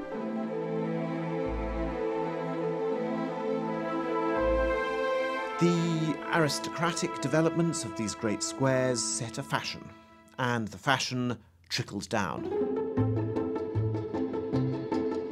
So whilst the aristocrats lived in very big, tall terraces, maybe 6, 7 stories high, with huge squares covering maybe a couple of hectares, the middle class, the clerks, the people who were working in the city, had slightly smaller houses, which were built on a very similar principle, on smaller squares with slightly narrower streets. Here, a simple developer could buy some land, build and then rent out houses. The first to do so was called Nicholas Barbon. As a person, he was incredibly difficult, ruthless, ill-tempered, would not let anything stand in his way. He trained actually as a doctor of medicine in Leiden, and he returned to London at this moment after the Great Fire, when it was emerging as this new place reborn, this newly emergent modern city. He saw building very much as a commercial enterprise. He was the first speculative developer, and he found as many possible ways to save money himself. Barbon did everything in sequence. The stairs, the plaster mouldings, the chimneys and the window frames. In doing so, he amassed a considerable fortune and was soon being imitated by dozens of other developers. This is how London started growing at a frantic pace. It was on its way to becoming the most widely spread and highly populated city in the world. And it kept repeating the same urban model again and again, the square model, which it had invented following the tragedy of the Great Fire of 1666.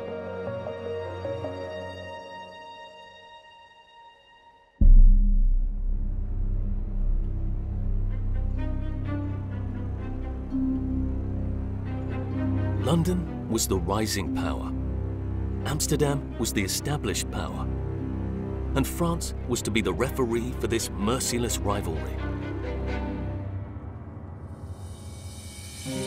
In 1672, the Hall of Mirrors did not yet exist, but it marks the memory of a conflict that shook Europe and changed the history of these two cities forever.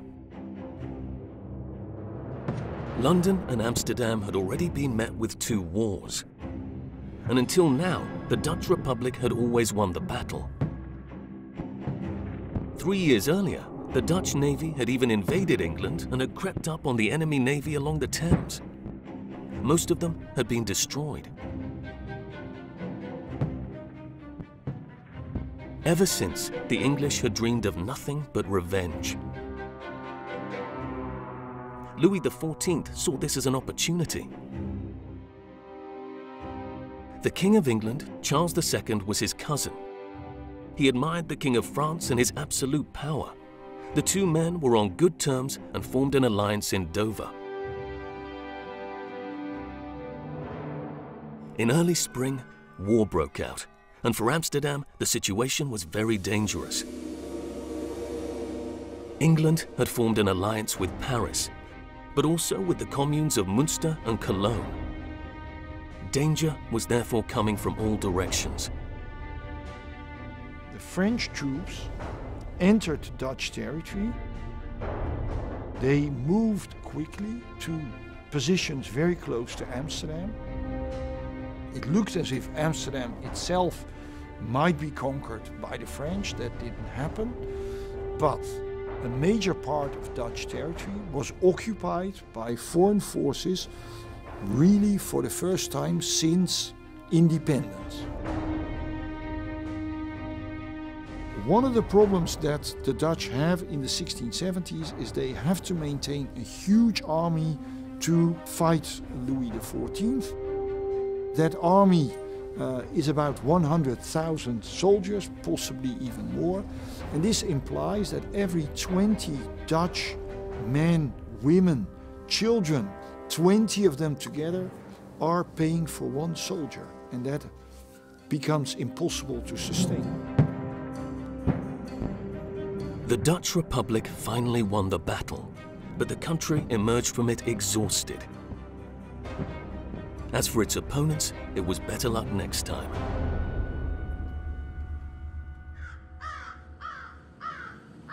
"16 years later, the same scenario seemed to be transpiring. Louis XIV supported James II, Charles II's successor to the throne of England. So it was therefore possible to establish a military alliance between the two countries. But their enemy was a determined man. William of Orange was not a king, but a symbolic character within the Dutch Republic, of which he was also the army chief. His family tree alone was a perfect synthesis between the Dutch Republic and England. William was the grandson of William the Silent, who, a century earlier, had won the war against Spain, to which the Dutch Republic owed its independence. Charles I of England, the king decapitated in 1649, was his grandfather. His wife, Mary, was the daughter of the current king of England at the time, James II. The man who hoped to ally with Louis XIV to annihilate the Dutch Republic was therefore his father-in-law. These very close connections to London were a great asset, and William used it to his advantage. With great secrecy, he mounted an extraordinary armada. 500 warships crossed the sea.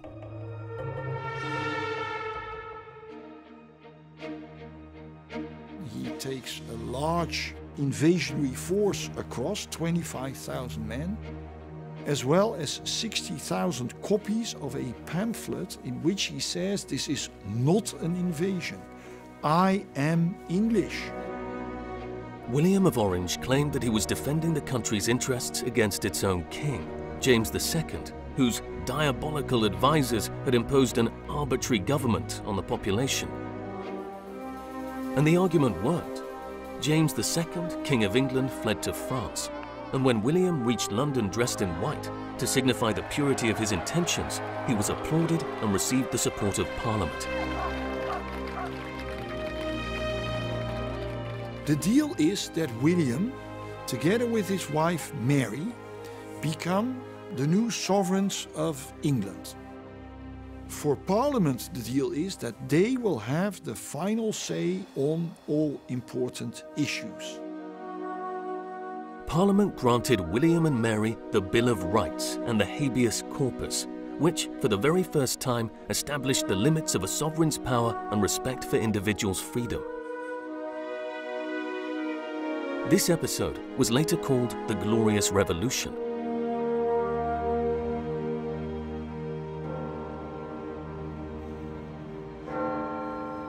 The royal couple were crowned in Westminster Abbey in 1689 and ruled together for a decade. After which, the Dutch Republic and England, now united around their two sovereigns, were able to resume their independence. But within the space of a few years, William managed to incorporate his own little country's values into his new kingdom. Individual rights, tolerance, a moderated government system. By the time both sovereigns died, these values were already perfectly instilled.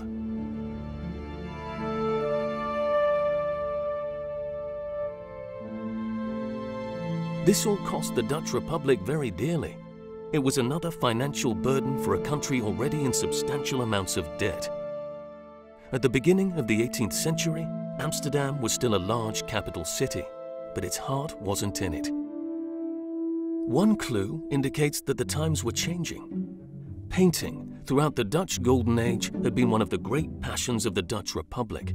Whereas until then, throughout Europe, art had been the privilege of princes, aristocrats, or very large families. Here, it had been democratized.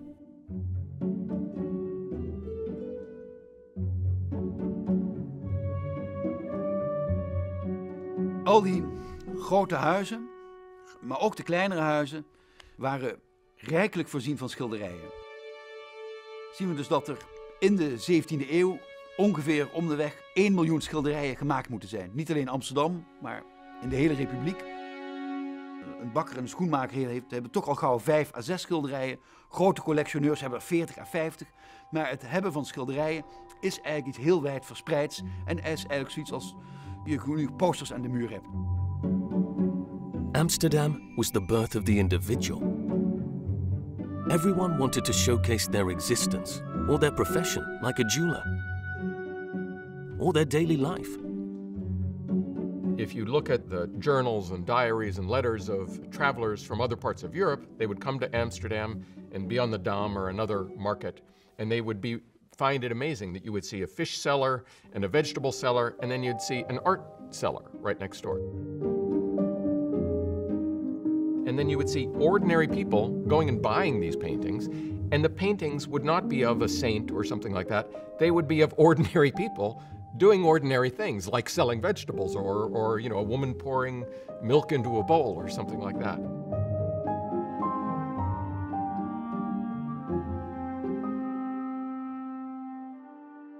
None of them are important today, but all of them have a Wikipedia page today. All of these people, these portraits hang in the Louvre or the Rijksmuseum or the Metropolitan Museum. And it's because of this. It's because they're the first people who looked at themselves the way that we look at ourselves. The War of 1672 was a terrible blow, which impoverished the country and ruined many art lovers. Vermeer, now a celebrated painter, had no more customers. He started facing financial problems, and he never got back on his feet. However, there were some who set off for London. Van der Velde the Younger and Elder, for example, two marine painters famous for their strikingly lifelike paintings depicting scenes off the coast of the Netherlands, found their new customers in England. Of course, it would be really nice if we could say on a particular day the Dutch Golden Age came to an end. But that's not the way it works. Amsterdam's decline was the product of a slow degradation. But in 1715, the Dutch Republic took a decisive step, which reduced their credit and dissolved their power. The Dutch Republic defaulted on its debt. It was only temporary, but it was a step too far. This is something that only happened to royals. So there was a kind of an idea in the Dutch Republic among all those bankers and people who put their money into the public debt that you had monarchs who had flimsy characters and therefore they defaulted on their debts. But in the Netherlands you had this solid institution made up of businessmen who knew what they were doing. It wouldn't happen to us. That was the kind of feeling. And then it happened to us. And so this is also the start of a debate that takes basically all of the 18th century, where people are saying, what did we do wrong and how can we get back into paradise? But paradise had been lost. Amsterdam was now a city almost like any other.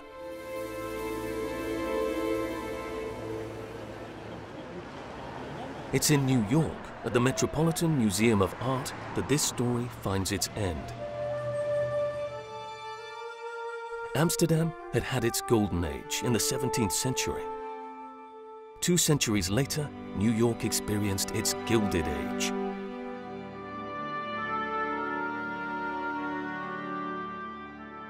By the 19th century, late 19th century, the industrial era, New York is this powerhouse, and it's filled with these extremely wealthy men who become obsessed with art and culture and, of course, European art and culture. And they are now suddenly buying up Europe and sending their representatives to Europe to buy up its history. And they're bringing it to America and founding these museums so they can, in effect, look back on their own roots, on these very wealthy tycoons from the 16th and 17th centuries who were their forebears.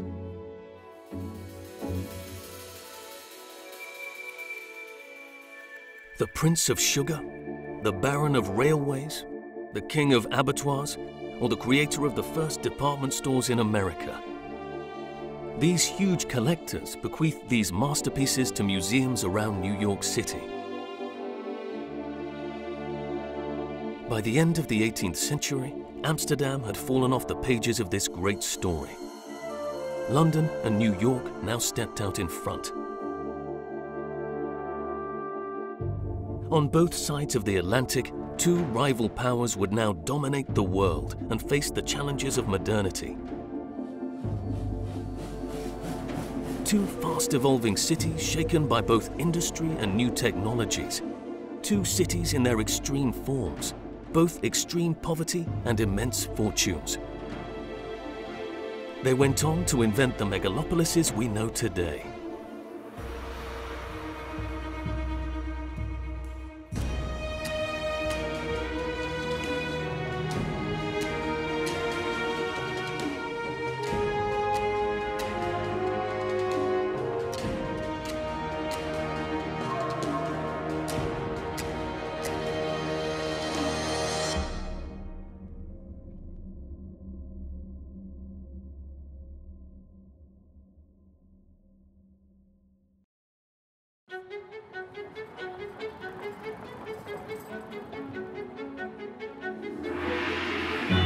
400 years ago, a village by the name of Amsterdam set out to conquer the world, invented capitalism as we know it, and became the richest city on the European continent. There was this sense among the Dutch that whoever you were, you could have a piece of the action. You could be involved in this great economic activity of your society. 100 years later, London, its main rival, took its place.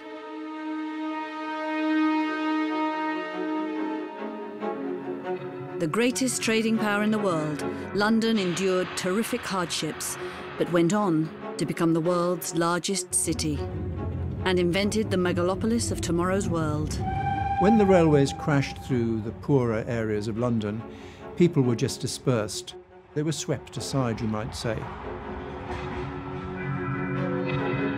Meanwhile, New Amsterdam had now become New York. It was under British rule. The city cut itself free and entered the fray. At the outposts of technical revolution, New York became the vertical city and created a whole new horizon for itself. You watched day by day as this stone structure was being built in the middle of the river, and it got bigger and bigger and bigger.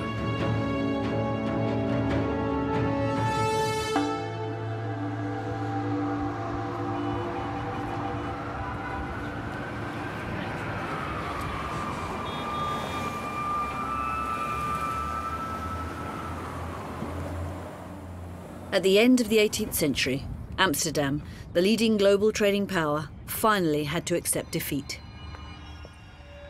Industrial revolution and demographic explosion. London would become the dominant power for the following century. But New York had followed hot on its heels and caught up within a few decades. Now, competitors, the two cities were to be the first to face the impact of modernity. 21st of September 1776. While the War of Independence raged, New York was up in flames. Half of the city was reduced to ash. It was disastrous, but also heralded a fresh start. Since its very foundation, New York had never stopped growing. But once the city was freed from British rule, it underwent a remarkable development. Over the decades to come, it literally engulfed the island of Manhattan. Manhattan had an interesting landscape. In fact, the name Manhattan derives from the native word for Manahatta, which means the island of hills. Manhattan was the island of hills. It was a rolling landscape. No mountains and no deep valleys, but high hills, many of them rocky. It was a beautiful place. But that is not what the commissioners had in mind. There were three members of the commissioners' plan for the street and road layout for New York. Simeon DeWitt, Surveyor General, the only professional in the team. John Rutherford, former senator, the greatest landowner in the state of New Jersey. Gouverneur Morris, one of the founding fathers of the United States. He took part in the drafting of the American Constitution. In 1807, they were tasked with planning the layout for the future city of New York. 4 years later, they invented the famous grid pattern. This marked the starting point for a huge expansion, which ultimately made New York the economic capital of the United States.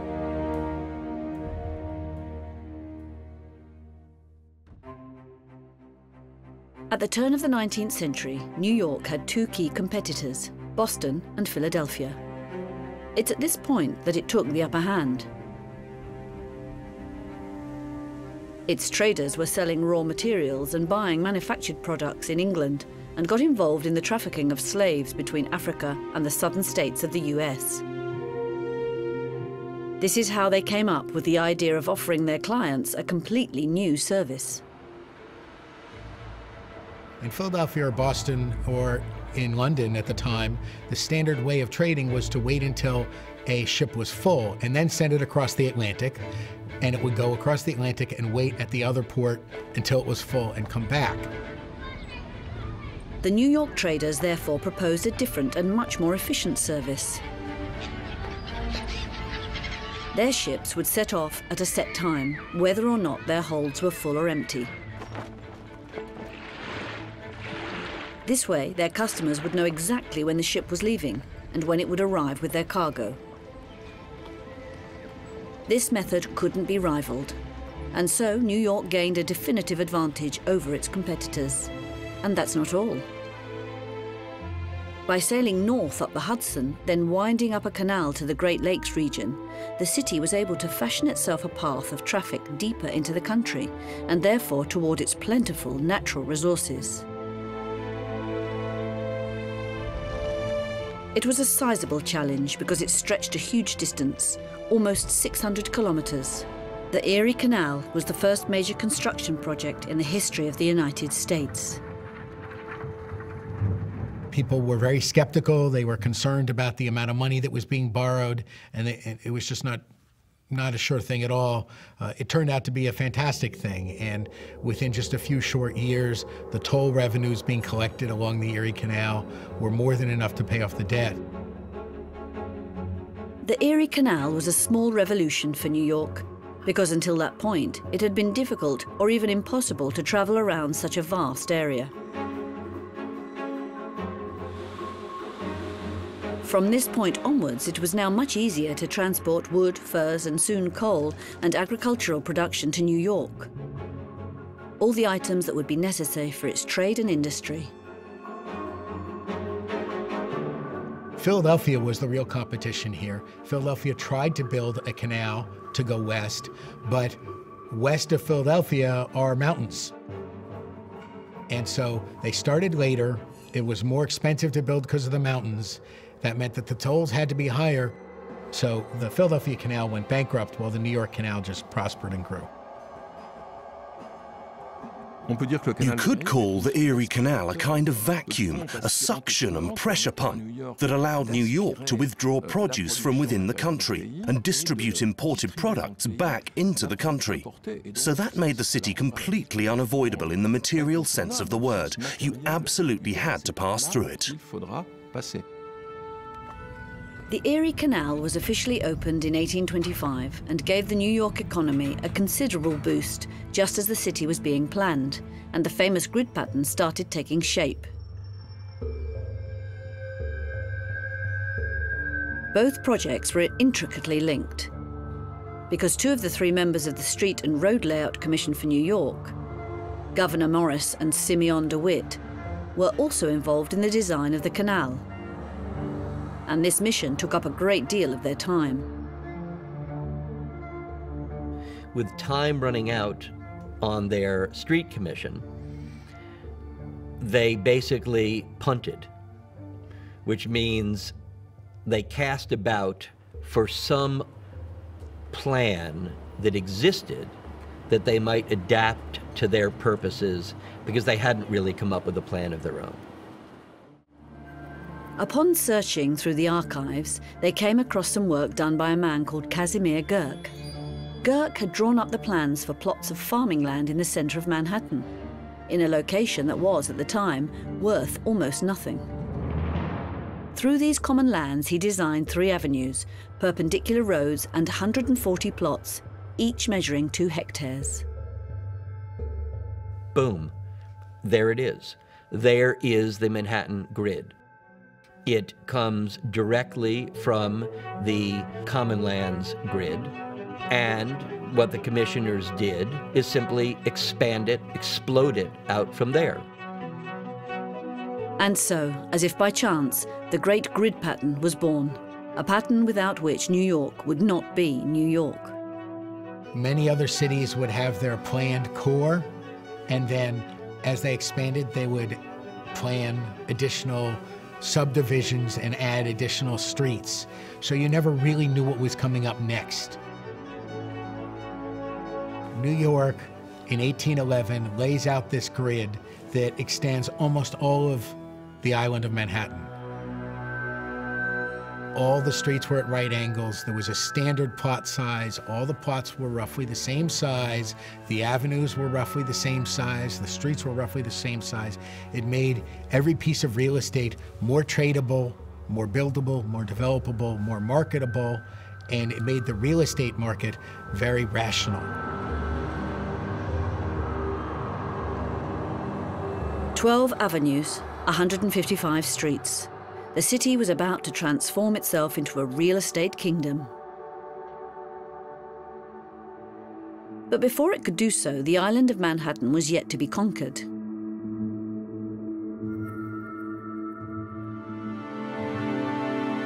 Nature posed a significant hurdle. The land on the isle was very rocky, and its rolling hills were not compatible with the desired grid pattern. And so New York set to work on a gargantuan project, breaking up the rocks and flattening the hills. The old farms were now a thing of the past and were destroyed one after the other. This is how, decade after decade, the city crawled relentlessly further north.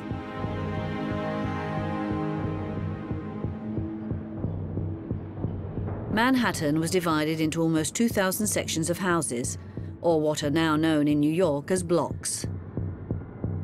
These in turn were divided into a few dozen sections, which were very narrow and deep, each designed to accommodate an individual house and small garden. But investors immediately started buying several plots at a time, and the land became a simple commodity. And what that, of course, leads to is speculation, that I'm not buying the property with this notion that I'm going to live here forever and I'm going to pass it on to my child and he's going to pass it on to his child and it's going to be about the great patrimony of the United States. None of that. It's about I buy this property and other people buy properties. It becomes a desirable area, and then I'm getting rid of it as fast as I can to buy more property someplace else. You create a kind of regular system, and I can just sell it off. I don't have to be describing every pros and cons of this piece of property. I just sell it off to you like it's a car off an assembly line. Long before the Wall Street Stock Exchange, which later made New York the financial capital of the United States, property was the driving force behind an extraordinary type of growth. The auctioning of plots in New York was a windfall for speculators. And so the first great American fortunes were earned. The temple for this new passion was the Traders' Stock Exchange. It was located on Wall Street, but at a different address to the one that exists today. There, all sorts of commodities were exchanged, but land in the city of New York was the most sought after. It was here that John Jacob Astor began his career speculating on the property market and earned the first great American fortune. Before anyone else, he realized that the city was going to see a huge surge in its population. And he was subsequently proven right. There were 100,000 inhabitants in 1810, but 800,000 50 years later. In that time, the price of land had, unsurprisingly, increased by more than tenfold. Within a few decades, the steamroller behind Manhattan's great grid had erased everything, with one exception.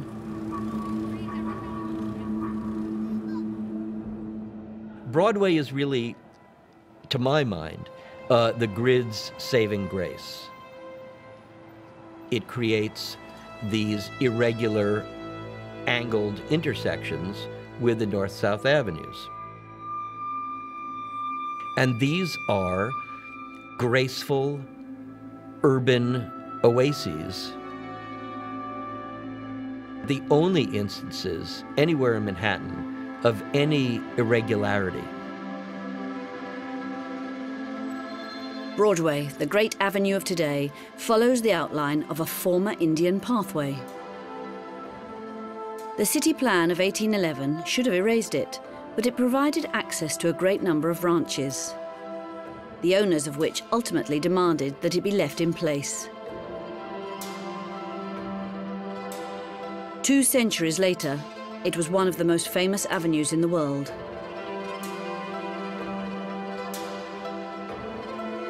Without Broadway, Madison Square and even Times Square would not have existed.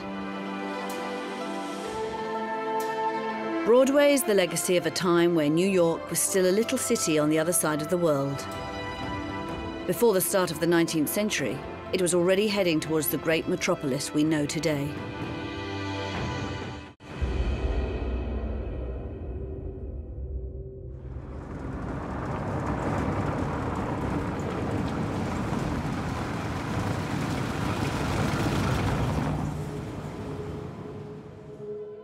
The East End, the eastern side of London.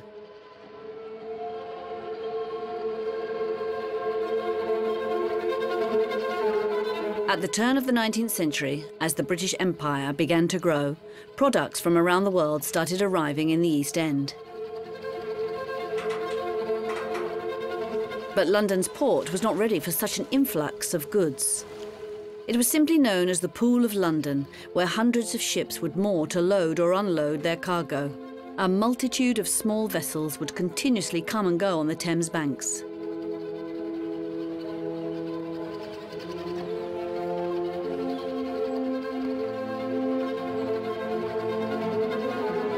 You have to imagine this dense congestion of craft moored in the tidal Thames, rising and falling on the tide, and transferring their goods to the warehouses which, still within living memory, lined most of the bank of the river. The tidal range of the Thames is something like 8 meters, so an enormous surge of water flowing in and out of London. London would have to invest massively to rise to the challenge. This led to the construction of the docks, ports along the Thames that enabled ships to empty or fill their holds much faster.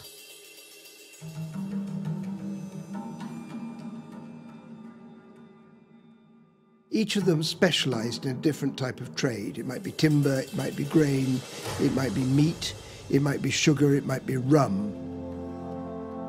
And the flow of raw materials from the empire and from world trade into the docks then generated a huge industrial complex. And that was really the basis of the East End. The East End was now England's leading port, far ahead of Liverpool, and it had more factories and workshops than Manchester. What you had was narrow streets, lined densely with warehouses, and sometimes with overhead passages which crossed the street and carried the goods to another set of warehouses on the other side.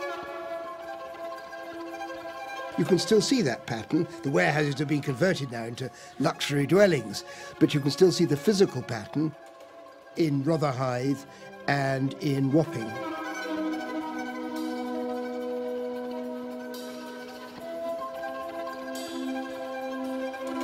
A huge number of people from Ireland and continental Europe had come and settled in the East End, which in itself became England's second largest city.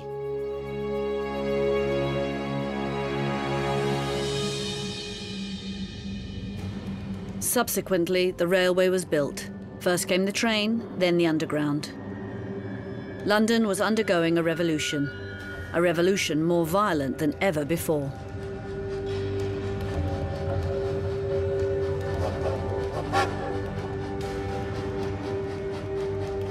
Anybody who had any money in the 1840s, 50s, 60s, 1870s even, plunged their investments into railways. This was the way to make your fortune.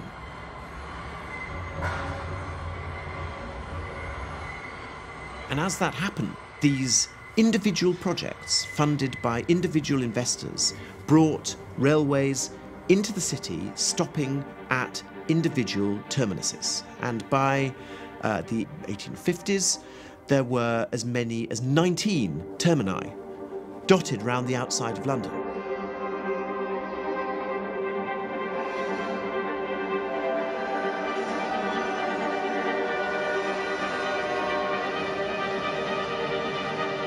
And someone then had the brilliant idea of joining up all these peripheral railway stations with an underground railway.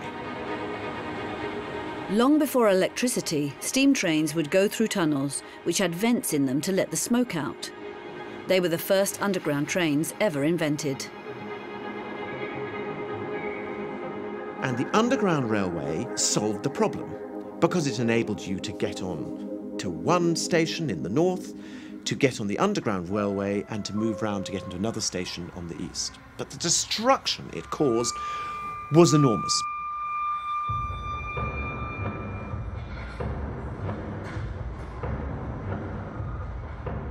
In the 19th century, the way you built a railway was to get a private act of parliament that gave you the powers to drive your railway through other people's land, to purchase their houses, and to build your stations and your goods yards.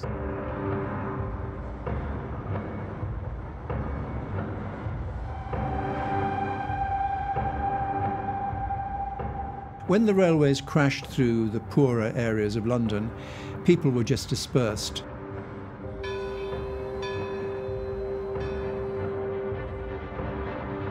People would be renting by the week or by the month the home that they lived in. They wouldn't have long-term leases, they wouldn't have security of tenure, they wouldn't have ownerships.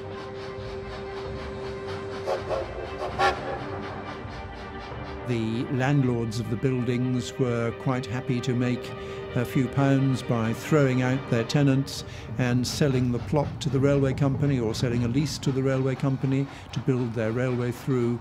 And the poor people were just totally disregarded. They were swept aside, you might say.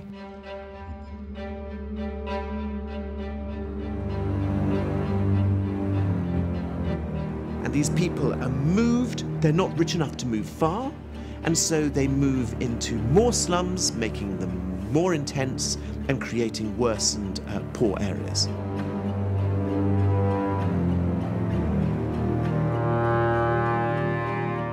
Many parts of London changed dramatically in their appearance. And there's a famous Doré etching of the East End of London with railways on brick arches and very low quality housing huddled in below with the steam and smoke belching out of the railway engines down into the residential property below. This was one face of inner London. The French illustrator Gustave Doré stayed in England on several occasions in the 1860s and drew hundreds of illustrations.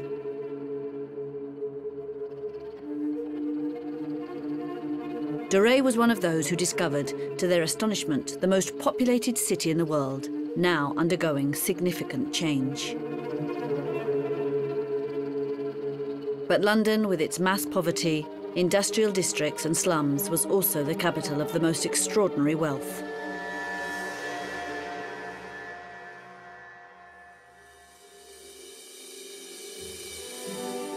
The Prince Regent, future King George IV, was a very flamboyant figure at the time. One of London's most famous streets is named after him, having been designed by John Nash, his favourite architect. It started at the Prince Regent's Palace in Carlton House. It was the dividing line between the poor and wealthy neighbourhoods.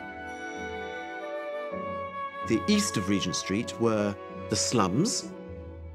On the other side of Regent Street was the fashionable West End. Piccadilly Circus and Regent Street.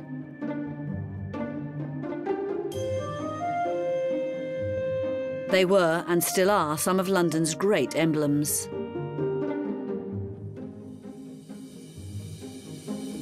So Regent Street divided London socially, but it also created the first really architecturally homogeneous piece of architecture, brilliantly designed, following the social fault lines of London. Very picturesque, very elegant, very fashionable, very commercially successful, and very unusually for London, stimulated by state action.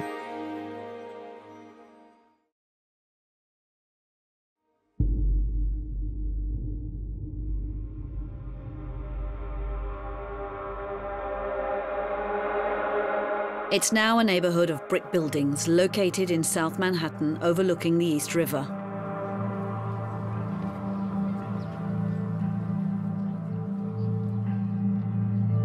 Cherry Street.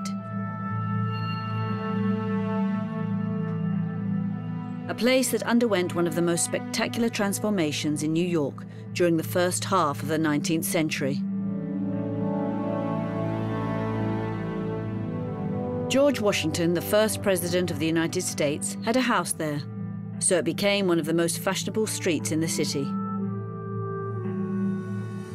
But in the 19th century, everything changed in New York. Mass immigration, economic growth, urban explosion. The face of Manhattan transformed.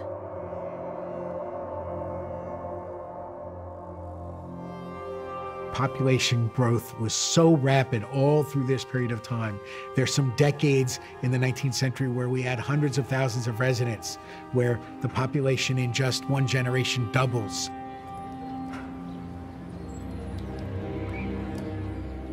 All these people want to work in New York and live in New York, and there's a limited amount of space.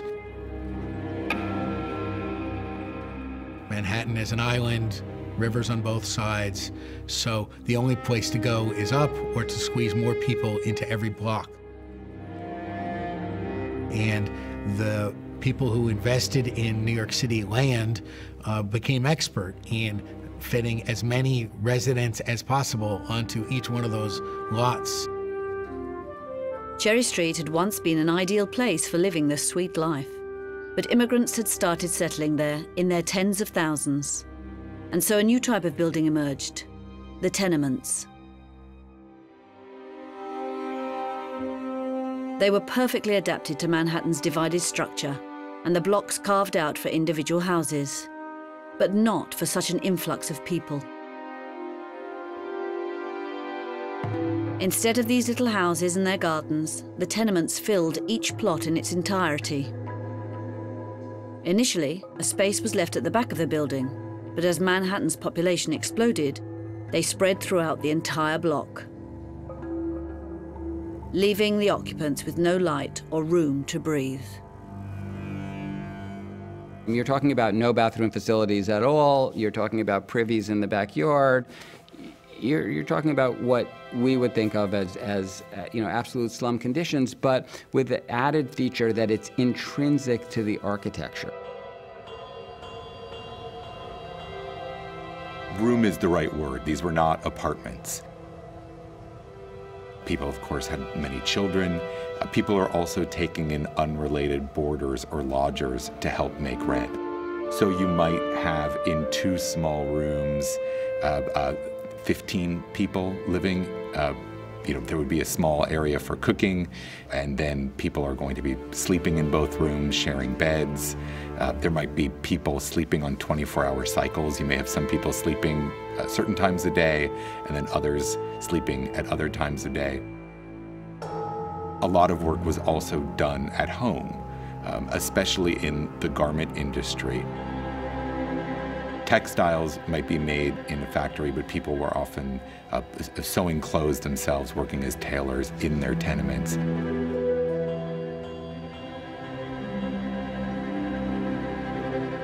So there's a tremendous amount of activity. These buildings were extremely crowded. You might have hundreds of people living in a single tenement building, 20 feet wide by 6 stories tall. There were 100,000 inhabitants in 1810, but 950,000 60 years later. More than half of them lived in a tenement. And by the end of the 19th century, this was the most crowded place on Earth. Now, that you might think that that's hard to measure, but we have a pretty good idea of what the population was of the other big cities in the world, and there were more people per square mile on the Lower East Side of Manhattan in New York City than there were in the most crowded parts of cities in Asia or in London, which was a much bigger city at this time, but not as crowded per square mile as New York was. The local authorities tried to bring in legislation, but it only imposed minor changes.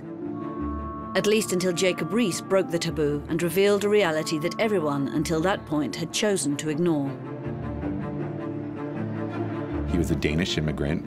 He had actually lived for a time on the Lower East Side in a tenement. He worked for a newspaper and was a crime reporter. And he made it his mission to try to reform the slums. Flash powder was invented in Germany, and when Jacob Riis read about this in the newspaper, he had an idea. It proved to be a brilliant idea, and he wrote away and sent for some flash powder. It was sent over from Germany, and he learned to become a photographer. He got a camera and started going out and taking pictures of places like Gotham Court, places like Cherry Street. And he took hundreds of photographs, and then he published a book in 1889 called How the Other Half Lives.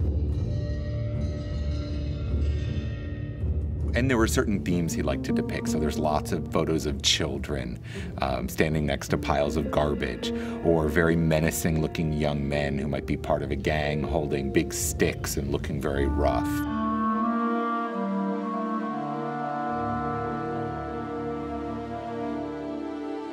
Flash powder was essentially gunpowder. This was literally powder that was ignited using a long fuse that would result in a very bright, very loud explosion. So wherever Riis took photographs, he had to find willing participants.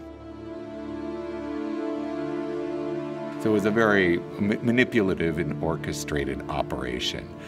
But it was effective. It worked. It convinced mainstream New Yorkers, middle-class New Yorkers, to support housing reform. How the Other Half Lives, the book by Jacob Riis, was published in 1890. However, it would be another 30 years before the worst tenements were destroyed. The first to go on Cherry Street were only taken down in 1920, almost a century after their construction.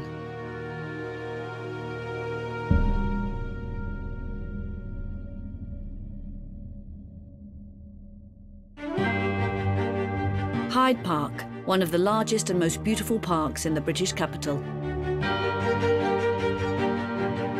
This is where, almost by chance, a small revolution took place that would change the face of London, but also that of New York.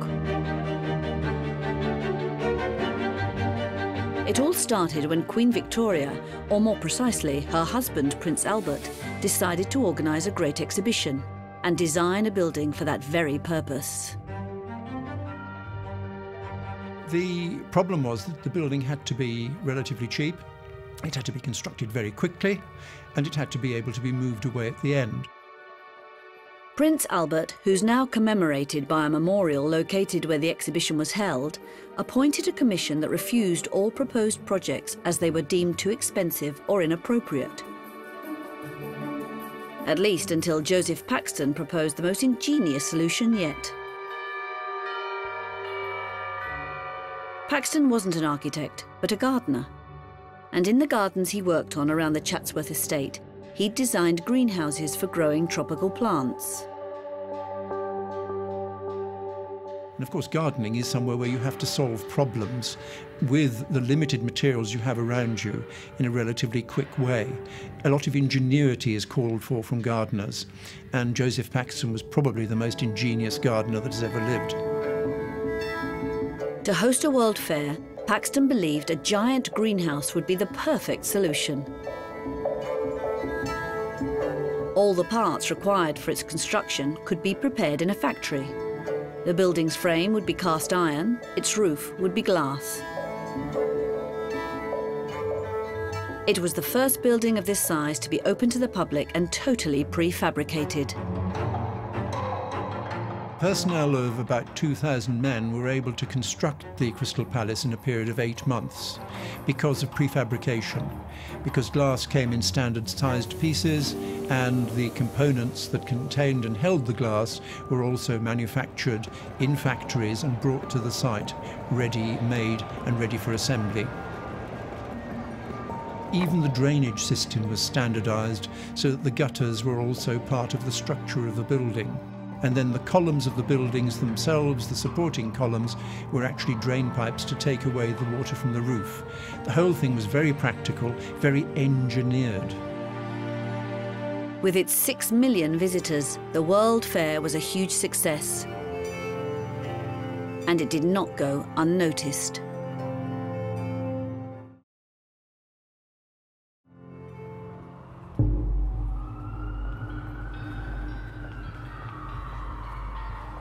New York, which already saw itself as London's major competitor, refused to be outdone. It immediately chose a location for its own exhibition, on the site of what is now Bryant Park. Its pavilion was also called Crystal Palace, and the discoveries made there were very ahead of their time. It was at this exhibition that Mr. Otis demonstrated his latest invention. He gave the order to cut the rope holding the platform he was standing on. It stopped dead.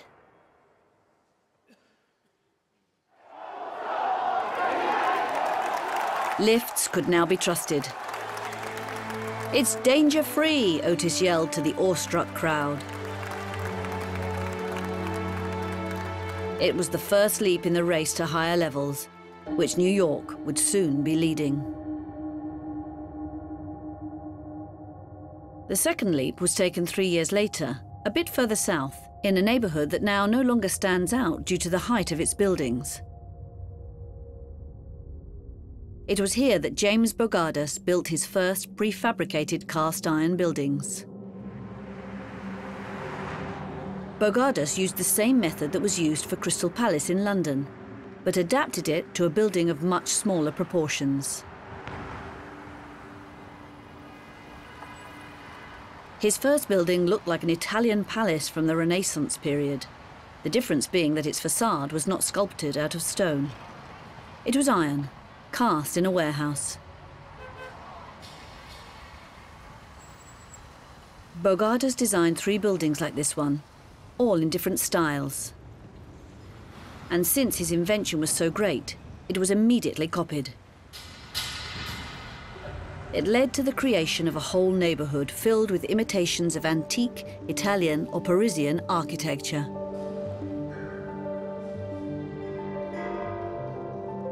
These metallic office buildings, which weren't yet skyscrapers, were 7 or 8 stories high, and they were extremely adaptable because they made it possible to do what Corbusier referred to as free plans.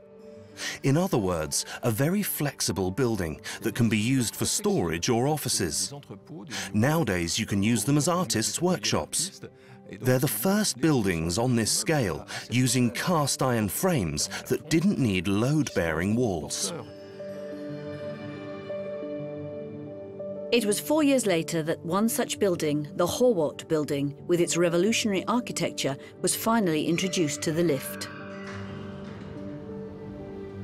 Today, it has since been modernized, but it was at this very location in 1857 that Mr. Otis installed his first vertical car. A few people would get into a car and be transported to an upper level. They'd sit on a bench while the elevator rose up slowly floor by floor. Those elevators are driven by steam engines or hydraulic lifts. The technology is extremely primitive. They're not electric motors making them move fast up and down. Electricity, which would eventually make it possible to equip much higher buildings with lifts, did not arrive until the end of the century. For now, Mr. Otis's invention was being tested on a smaller scale, and it was still just a simple curiosity. In 1870, Manhattan was still a city made up of small buildings. A fairly horizontal city. A city in the making.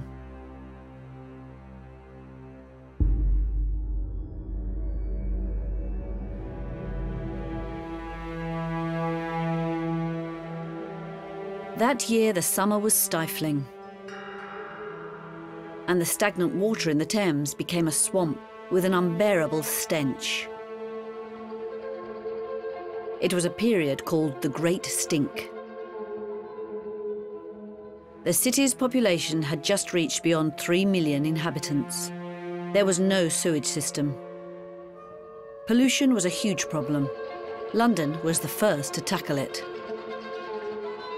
Members of the House of Commons who had meetings by the Thames could no longer work. Some meeting rooms were inaccessible because the stench was so unbearable.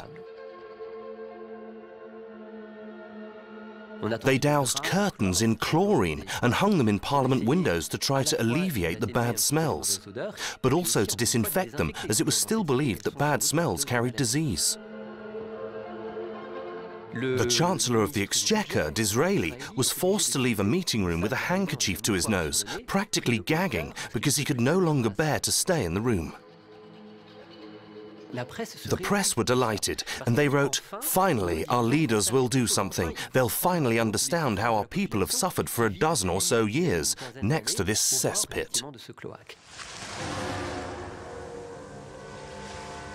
A few weeks later, Parliament voted in favour of building a wastewater collection network. But it dumped it into the Thames, only a few kilometres upstream of London. And this is where, in 1878, the Princess Alice crash occurred. A cruise ship going up the river with 800 people aboard collided with a collier twice its size. 600 people died. Many passengers fell in the water, and it was so polluted that most of them were poisoned.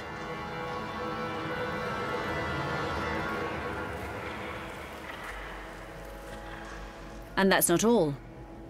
3 years earlier, in 1873, the city had experienced a period of particularly deadly air pollution. It was smog, a combination of fog, mist and smoke from factories and coal fires in houses.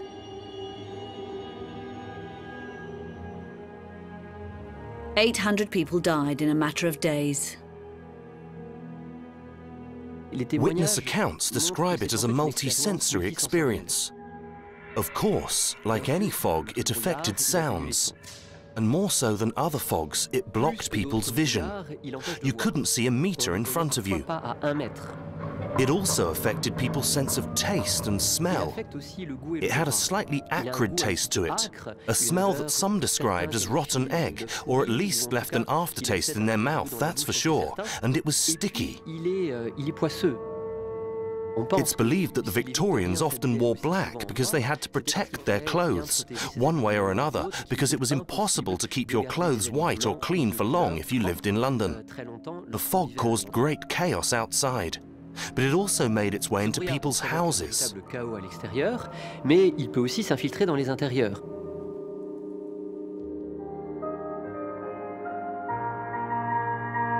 In 1832, the wife of the Russian ambassador to London organised a huge ball, and she recounted that in the room the ball was held in, where people were dancing and spinning, it was like they were up in the clouds, simply because you could no longer see people at the other end of the room, because they were engulfed in mist, in the smoke that had worked its way in. The fog also produced many interesting lighting effects, and as such it intrigued and interested some of the top impressionists, including Monet. Particularly towards the end of the 19th century. Between 1899 and 1901, he made 3 trips to London specifically to paint these lighting effects. There are also amusing letters he wrote to his wife in which he complains. He complains that there isn't any fog, especially on Sundays. He complains when there's too much fog because he can't see anything.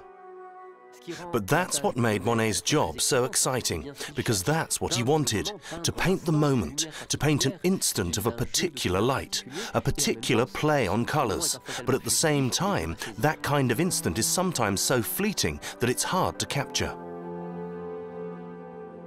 The London fog was very quickly linked to criminality issues. Tourist guides recommended that people travelling to London take great care because London was a city of crime, particularly at nightfall when the fog began to rise. It's particularly true of the poorest and most dangerous part of London, which was the East End.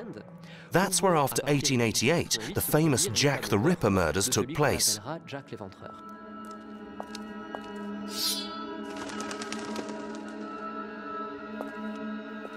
This was in Whitechapel, not far from the Thames, where there was a natural mist anyway, but when the fog intensified, it meant that the murders multiplied too. December 1952. The worst episode of air pollution in the history of London.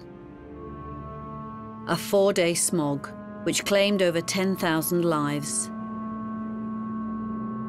Parliament finally decided to legislate. Coal-fueled heating was banned. London was finally taking measures against the smog, a century after the first deadly ones had arisen.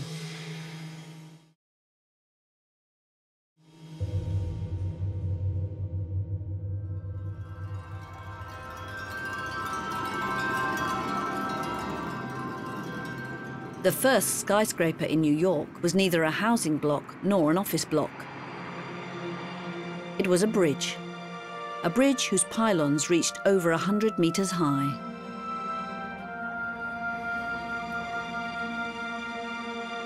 For the first time, Brooklyn Bridge established a link between Manhattan and the rest of the world. But for New York, it meant much more than that. Before that, New York had no skyline. It was a city without grandeur, nor height, nor viewpoints. But gradually, as the bridge took shape, New Yorkers found themselves in a new dimension.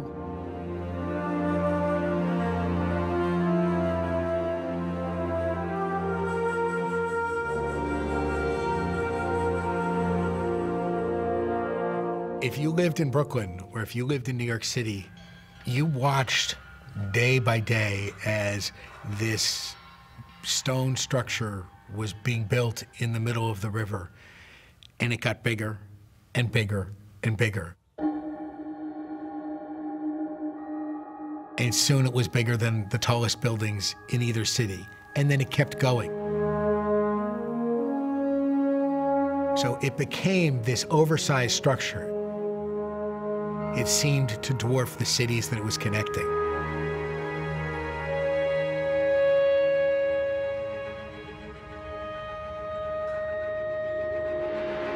Bridge building was not a science at the time. Engineering was not the science that we think of it now. It was very imprecise. It was an obscure art. There were people that said, I know how to build bridges. And everybody else would say, okay, well, I see you built one and it stands, so you maybe know what you're doing. But nobody really understood how they worked.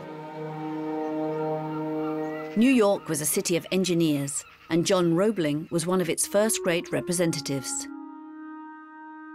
Born in Germany, he graduated from engineering school in Berlin. His passion was suspension bridges. His idea was steel cables. You take slender threads of steel and you twist them into a rope.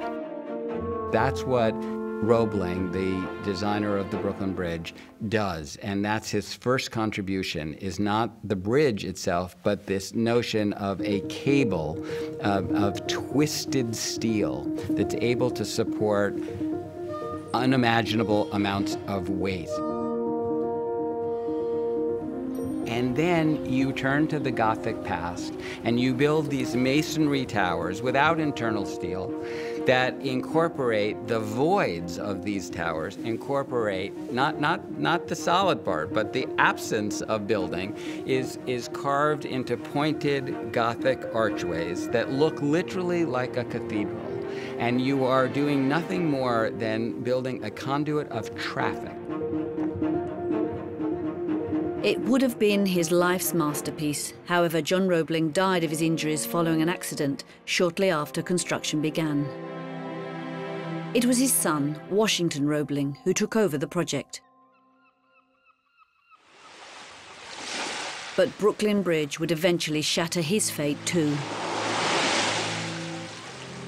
In order to lay the pylons, the Roeblings decided to use a brand new invention, which had been tested in France. It was called a caisson. The idea was to sink a huge stone tower into the river, then blow compressed air into a box, which would provide a space where workers could then dig. But there, the pressure was much higher than at the surface, and a fast ascent could be fatal. Many workers lost their lives to the project, and even Washington Roebling himself emerged paralyzed.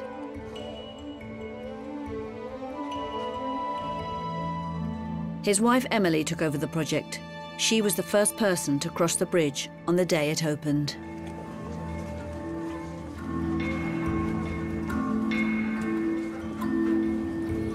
New York had pushed back its borders.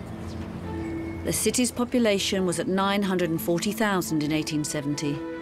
By 1900, it was 3.4 million.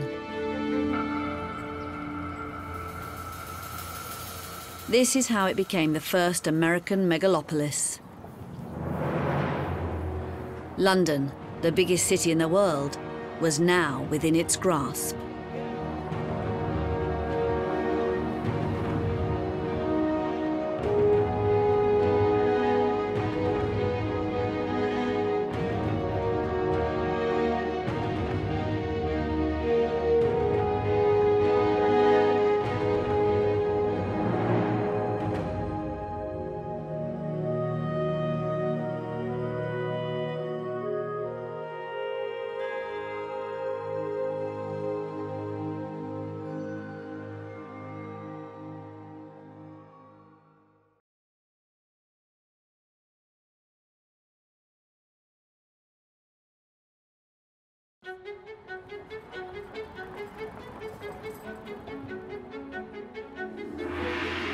"400 years ago, a village by the name of Amsterdam began its mission to conquer the world, invented capitalism as we know it, and became the richest city on the European continent." There was this sense among the Dutch that whoever you were, you could have a piece of the action. You could be involved in this great economic activity of your society.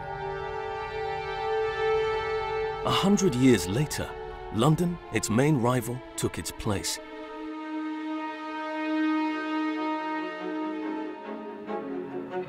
The greatest trading power in the world, London endured terrific hardships, but went on to become the world's largest city and invented the megalopolis of tomorrow's world.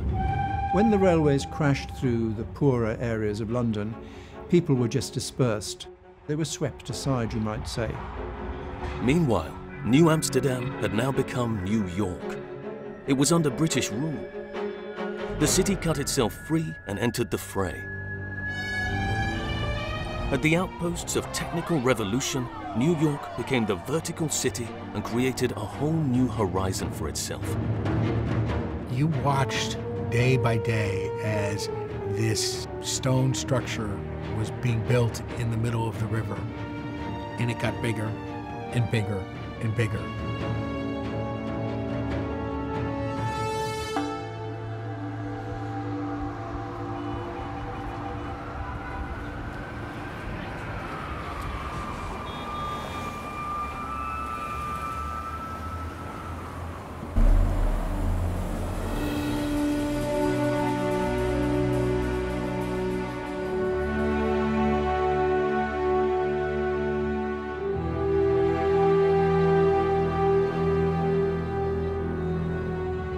terme de gratte-ciel, en fait, est intéressant parce qu'il renvoie à ce qu'était le paysage urbain de New York, la ville où on invente la notion de silhouette urbaine, de skyline.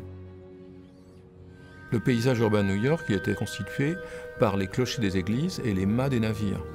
Et en haut des navires se trouvait une petite voile triangulaire, la plus haute du bateau, que l'on appelait le skyscraper. C'était la voile qui était la plus proche du ciel.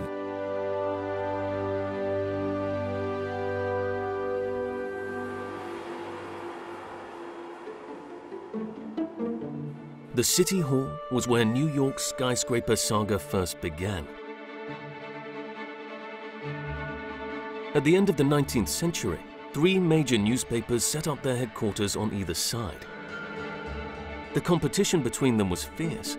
The winner would be the one that went the highest. 1876, the New York Tribune, with its 11 stories, was the tallest building in the world upon its construction. 1889, the Times building to the right was immediately overtaken by the New York World Building and its Golden Dome. The former was 15 stories high. The latter had 19 stories. While its 2 neighbors were built out of brick, it was the first building in New York to have a skeleton made entirely out of steel. Avec la fonte, on pouvait monter à peu près jusqu'à 15, peut-être 18 étages. Avec l'acier, il n'y a plus de limite. Il n'y a plus de limite. La seule limite est la limite des capitaux du constructeur, puisque les ascenseurs peuvent être répétés et peuvent monter jusqu'au ciel. 15 years later, in the same square home to the City Hall, the Woolworth Building went a step further.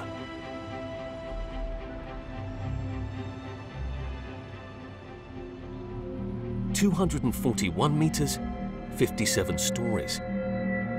It was Manhattan's first emblematic skyscraper. Not only because it was the highest tower in the city and would remain so for 16 years, but because its style and outline stood out from all those around it.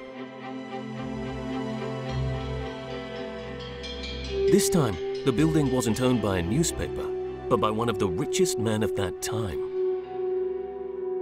Frank Woolworth was the owner of a chain of single-price shops named after himself. Everything was sold for 5, 10, or 15 cents. And in America, at the start of the 20th century, that was a winning formula. According to Frank Woolworth, the skyscraper's construction was paid for by the little pieces of change accumulated in his shops. In so doing, upon its construction, the Woolworth Building acted as a fantastic publicity stunt for Frank Woolworth himself and his company. But Woolworth and his architect, Cass Gilbert, had another stroke of genius, an homage to Gothic architecture, to European cathedrals. How is this upstart nation, how is this upstart city going to take its place on the international stage? Well, it's going to do it by looking to the European past, looking to the masters, looking to the cathedrals, looking to the great works of monumental architecture. So when the Woolworth Building is completed in the early 20th century, and it's the tallest building in the world, it's a Gothic cathedral.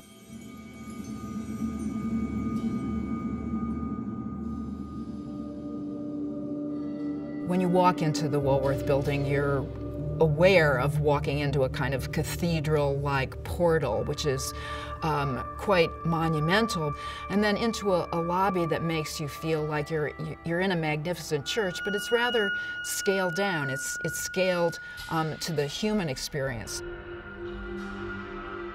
And the lobby, interestingly enough, has a cruciform shape to it.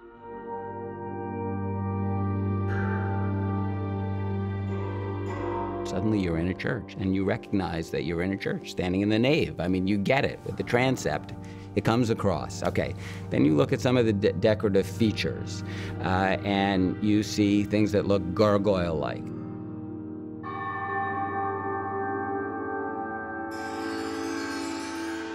But when you look at it closely, you realize that that's not a griffin or something, that's a person. Okay, who's the person? It's Woolworth. And what's he doing? He's counting nickels and dimes. You look at another one of these gargoyle-like things, you see that it's the architect. He's memorialized himself. And what's he holding? He's holding the building. The period in which the Woolworth Building was built was met with large waves of immigration into the United States, and therefore the arrival of dozens of thousands of European craftspeople. They were the ones who created the mosaics and decorations in the entrance hall. Here, it is the divinity of work being worshipped. And it's the goddess of trade welcoming a visitor as they enter the skyscraper. The Woolworth Building was just like a church, but it was a church of the New World. It's not about the power of the king. It's not about reaching up to the heavens for God. It's not about contemplation. It's about rentable space where people are doing really ordinary, boring jobs. And yet, it's a cathedral of commerce. I mean, that is the quintessential New York idea, a cathedral of commerce. Like, it's an oxymoron. And yet, in the hands of a talented architect like Cass Gilbert, the Woolworth Building becomes absolutely seared in your brain as a memorable work of art. By the time the Woolworth Building opened its doors on the eve of the First World War, New York had found its new dimension. Skyscrapers began sprouting up across Manhattan, giving birth to a new concept, the skyline, the urban silhouette. This landscape soon spread around the world. It was a demonstration of the city's newfound power and its global ambitions.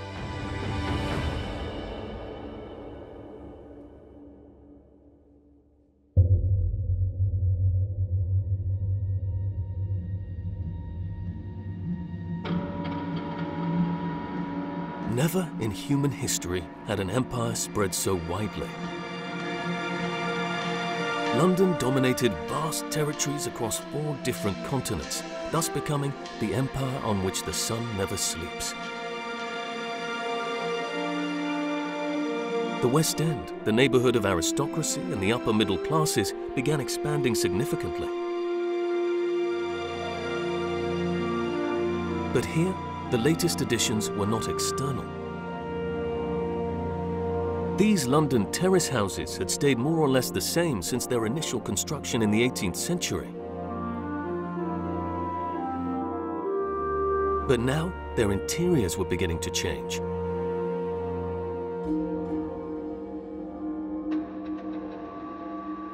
The growth of the terraced house in London coincides with the growth of consumption, of individual families buying things. And if you go back into the sort of 17th century, people didn't have many things in their houses because there weren't many things to buy.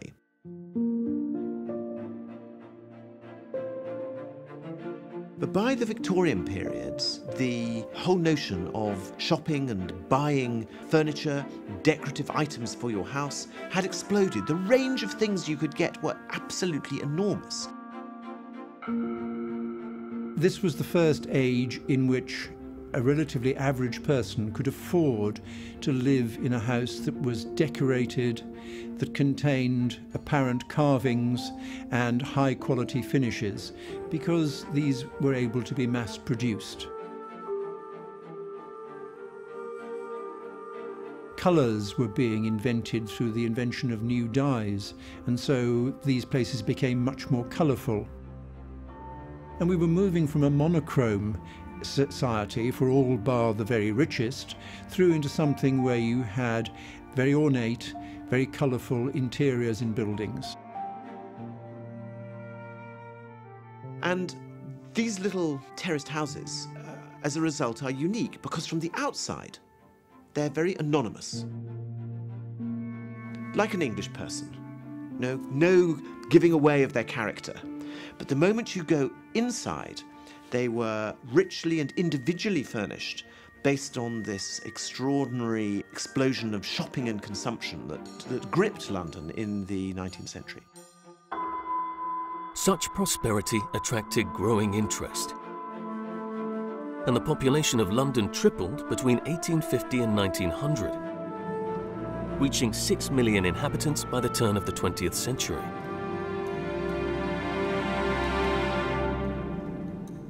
The richest city in the world was also rife with inequalities.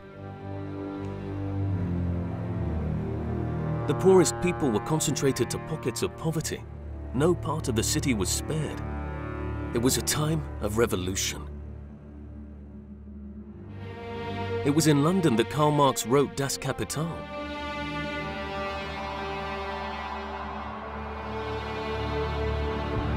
In 1886, the West End riots broke out. For 3 days, the violence spread through to the posh neighborhoods. It was at this point that a man named Charles Booth began his great project. To avoid future overcrowding, he thought it would be worth better understanding the population of London. You have to imagine a typical Victorian businessman, an immensely successful ship owner. Came from Liverpool, came from Britain's second largest port in Liverpool. He used statistical analysis of trade flows, of inventories, of prices, and it was through his ability with applied statistics that he made his fortune and built the Booth shipping line into the very successful company that it was. In the 1880s, Booth moved to London. This time, he'd use his mathematical skills to study the quality of life of the city's inhabitants. It was a huge undertaking, which he funded with his personal fortune. His teams of investigators went out with policemen. The police were constantly patrolling the streets of London. There was no street which they didn't patrol, and there would be an investigator taking notes, house by house, of the condition of the property and the condition of the residents. And then, in the back room, these data were tabulated and mapped cartographically in these celebrated images of London, coloured in 7 different grades of colour, to give you the social geography of wealth and poverty in London. Booth's study, published in 1902, is like a snapshot of a huge metropolis in turmoil. Yellow for the wealthy, red for those living comfortably, orange for mixed neighborhoods, light blue for neighborhoods whose inhabitants, albeit poor, had regular income, dark blue for areas where people were in chronic want, and black for those Charles Booth deemed to be vicious and semi-criminal.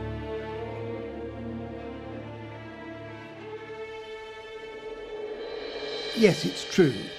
There was a broad gradient between the east of London, London east of the Tower, and the West End of London.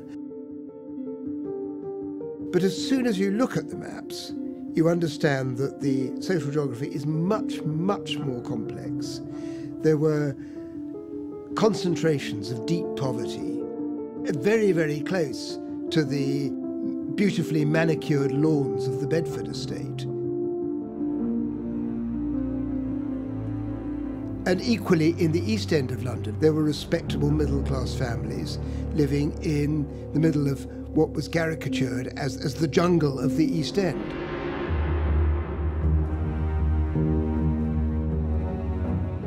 In his book, Charles Booth invented the concept of a poverty threshold, below which, he wrote, 1/3 of Londoners were living. 10% of the population of London, he added, had no chance of escaping this fate.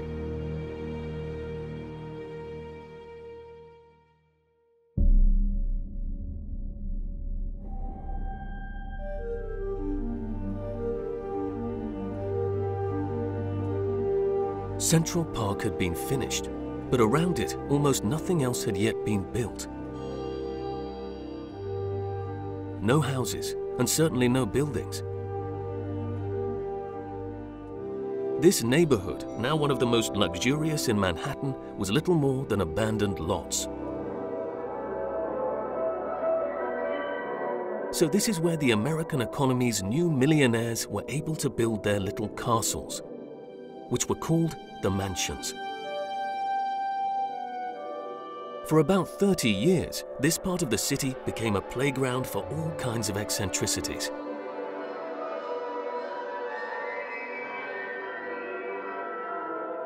There were no more than a dozen or so of these incredibly large mansions, but certainly there were probably 50 to 75 very substantial large houses, mainly on Fifth Avenue, as well as on Park Avenue, and then several hundred more smaller, still substantial houses.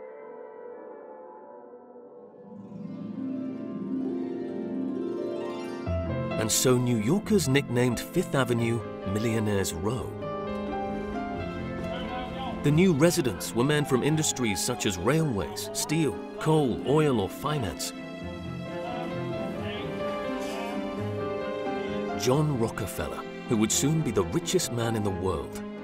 He brought a pre-built house located a stone's throw from Central Park. The interior evoked all styles, all eras, and all continents.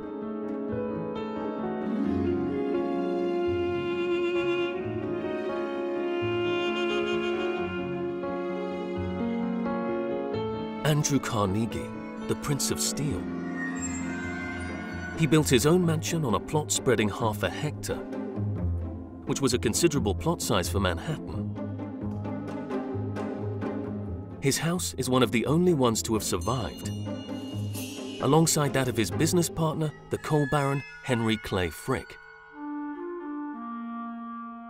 It was tremendously expensive. Frick spent the equivalent of about $2.8 million to buy all of the lots, and this is a time when there's not a whole lot of other building on Upper Fifth Avenue yet.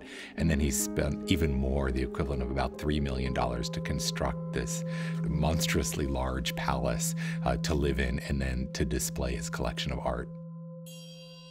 It survived precisely because he designed the house to also serve as a museum after his death, and he made sure to leave enough money along with his collection to ensure its survival.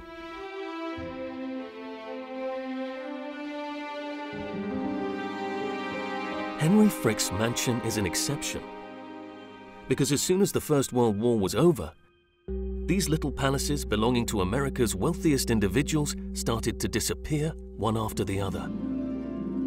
In their place, they built much taller buildings, which were incredibly luxurious, but much more profitable and glamorous. The first to be completed was the famous Dakota. These were palaces in the sky. You'd have a building of 12 or 15 stories that might only have 8 or 10 families living in it. The apartments were usually arranged on multiple stories, what in New York is called a duplex format. So you'd have an interior staircase within the apartment that sort of replicated the feel of living in a multi-story house. In some cases, you might even get a 3-story apartment. A developer would offer a huge sum of money to the owners of a mansion, which they'd eventually sell, thus giving way to one of these huge buildings. But most of the time, the owners made extra demands, and some demands bent all the rules. There was a woman named Marjorie Hutton. She was the heiress from a breakfast cereal company from the Midwest, and she was married to an investment banker. They had built a mansion for themselves on Fifth Avenue. And one day a developer came along and said, "We'd like to buy your house and to put up a new building." And she agreed on one condition, and the condition was that she be given a custom-built apartment at the top of the new building. And she was given an apartment that didn't precisely replicate the architecture of her house, but to a certain degree did. She had custom furnishings, rugs, woodwork, other things that were replicated in the new apartment. In addition, she was given her own separate porte cochere with her own private corridor that connected to her own private elevator that took her straight up to the top of the building, where she enjoyed 3 entire floors to herself in 30,000 square feet. The largest apartment, to my knowledge, that has ever been built in New York City, perhaps anywhere. Marjorie Hutton's apartment had 54 rooms and no less than 17 bathrooms, a record that's never been beaten in New York, even though several years later another apartment outdid it through sheer extravagance. Built in the new, very chic Upper West Side neighborhood, it was owned by a man named William Randolph Hearst. He owned the leading media group in the United States, and he was a very original character, to say the least. He had a 3-story, triple-height living room that was decorated like a Gothic a church with imported elements from Europe.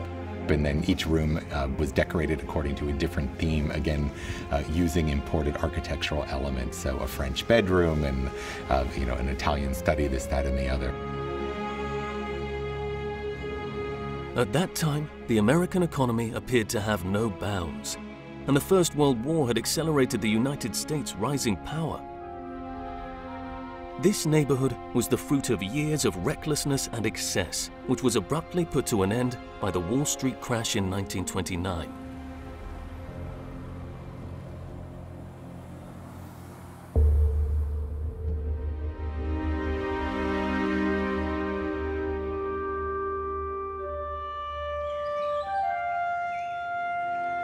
Letchworth, 50-odd kilometers to the north of the British capital. While New York was revolutionizing architecture, London was inventing the urban structure of the future. Letchworth is now a cute little suburb of around 35,000 inhabitants. But it was the result of a radical project. A project dreamt up by a man who saw the solution to the city's complex problems in nature. His name was Ebenezer Howard.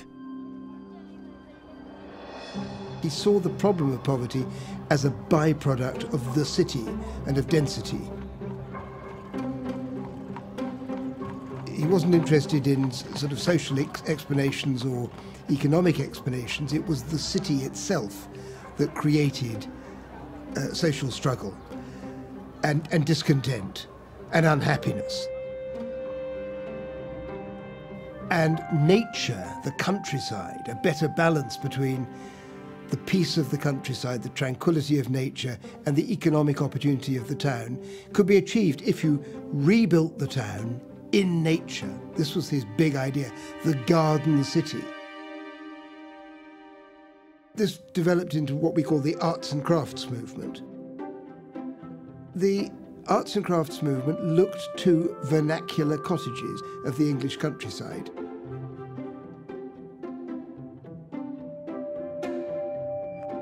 The half-timbered frontages, the long roofs with their eaves, the gable ends, the open-plan interiors with the inglenook fireplaces. Wonderful, wonderful arts and crafts echoes of medieval building style. This represented a return from the world of industrial production to the world of handicraft, to the imagined equilibrium or utopia of a medieval society in which work would be local, people would make with their own hands. The Garden City was built on former farming land, which by its very nature was worth practically nothing, but was enhanced by the new settlers. At the center, they established administrative buildings, public services, and businesses. Around these, they built the residential areas, then the industrial areas, then the farming belt.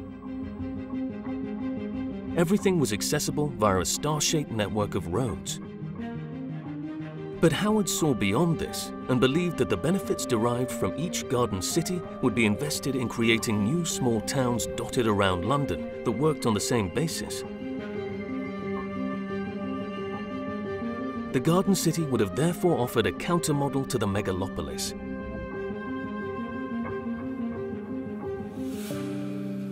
Ultimately, this approach only worked once. But Howard's invention immediately caught people's imagination and acted as a basis to create from scratch a city.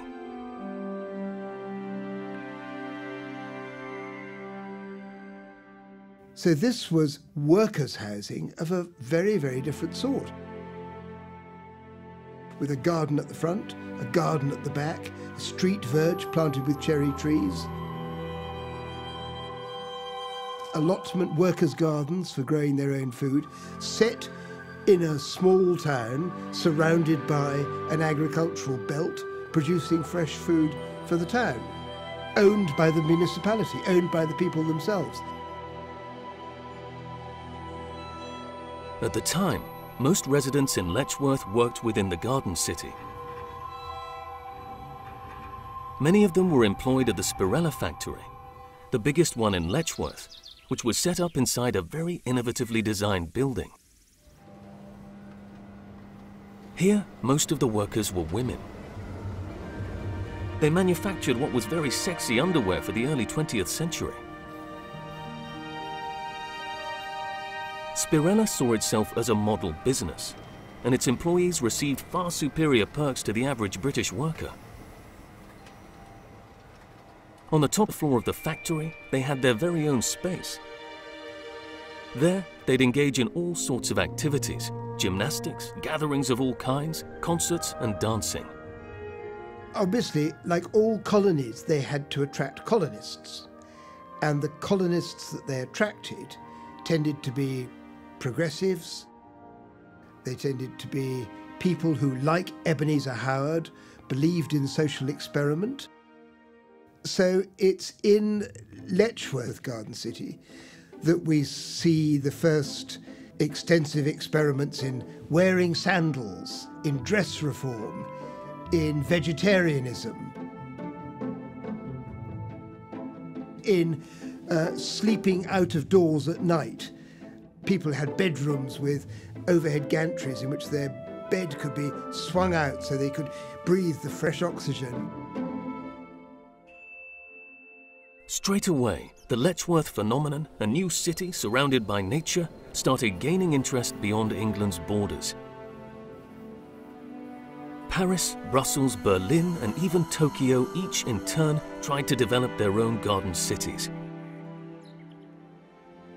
London, the first metropolis in history, had just invented its antidote. In the decades that followed, Ebenezer Howard would help transform cities around the world.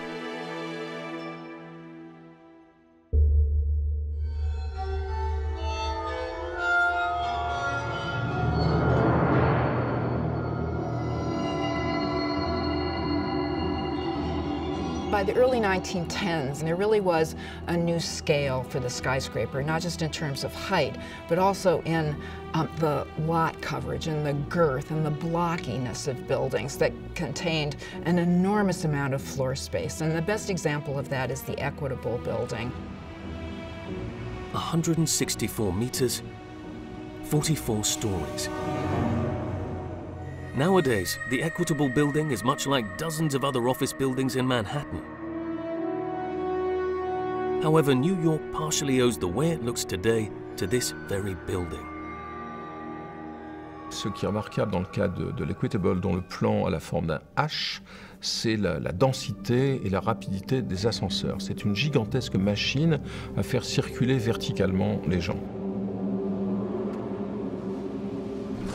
48 lifts for 50,000 employees. That, now in Manhattan, is quite ordinary. But when it opened in 1915, it was rather revolutionary.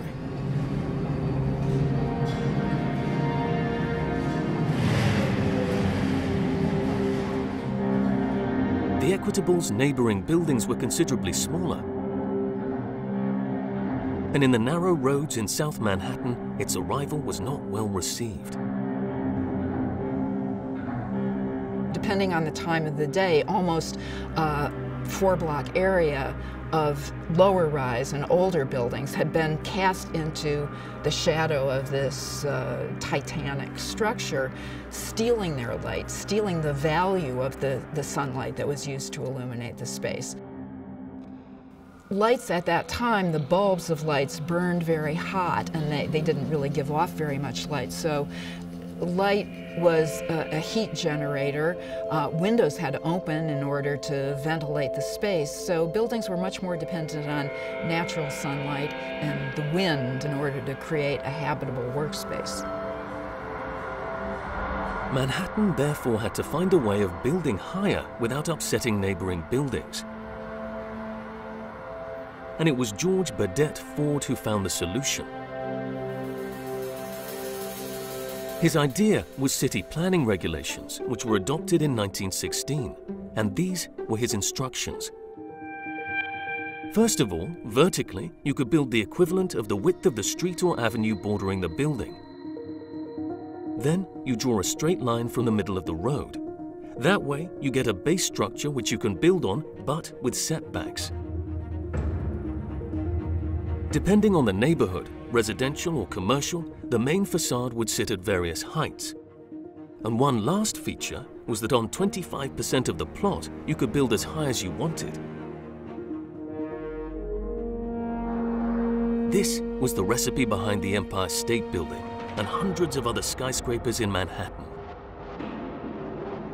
And although this is purely a sort of technical formula that's about preserving light and air, one of the interesting things is very quickly it helps give shape to a whole new style of architecture in the city, a kind of ziggurat style of architecture.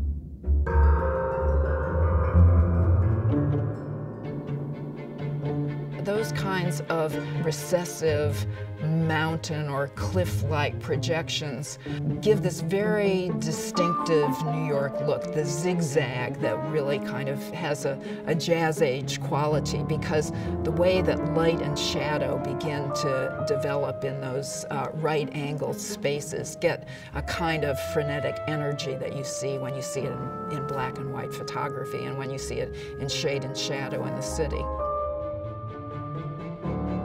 Many of Manhattan's most famous buildings were the result of the 1916 regulation. They all seem to be part of the same family, and yet they're all different. 120 Wall Street with its stair-like shape.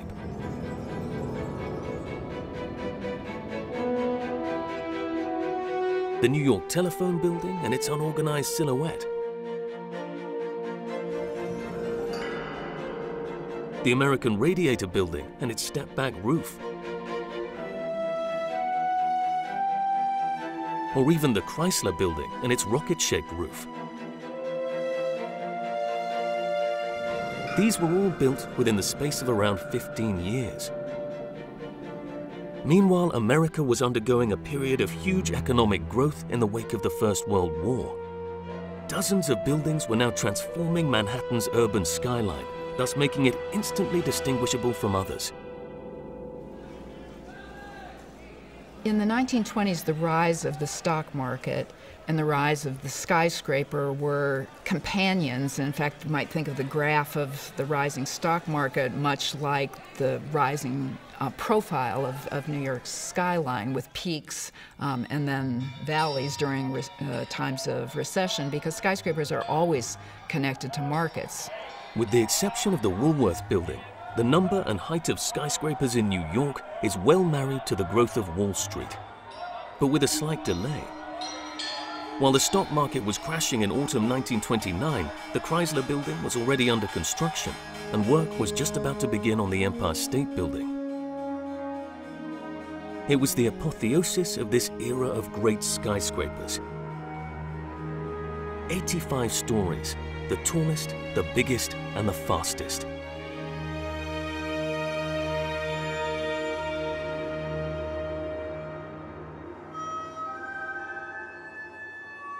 The technology of its construction was really not exceptional. The steel skeleton had been used now for almost 20 years. It has a kind of kit of parts of steel beams and columns that are held together by rivets that workers in teams of 5 constructed with the enormous amount of effort and heroism when you see the photographs of the steel workers and indeed all of the workers on the site. But what was really extraordinary about the Empire State Building was first its scale and then its speed of construction. And really the genius of the Empire State Building was the construction management.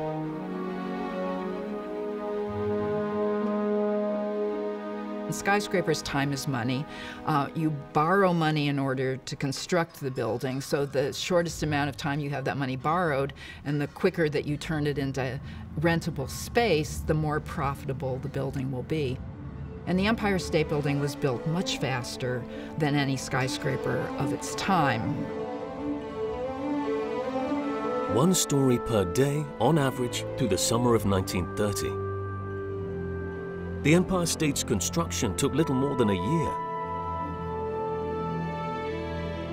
But when it opened, only a quarter of its offices had tenants.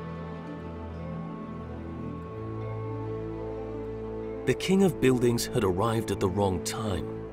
It would only become profitable 20 years later, long after the Second World War.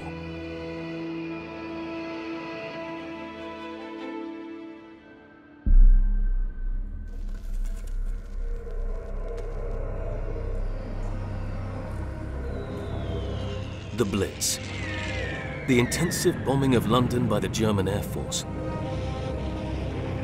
From September the 7th, 1940, every night was a living hell. London was an unmissable target for the Luftwaffe. It was a target 12 miles across. It is still, you must remember, the largest city in the world. It was bigger than Calcutta at the time. It was a vast target. Since 1900, London had doubled in size. With its 8 million inhabitants, it was a low-density megalopolis. That was its great strength in this horrific ordeal. The intense period of the Blitz lasted for a relatively short time between September 1940 and May 1941.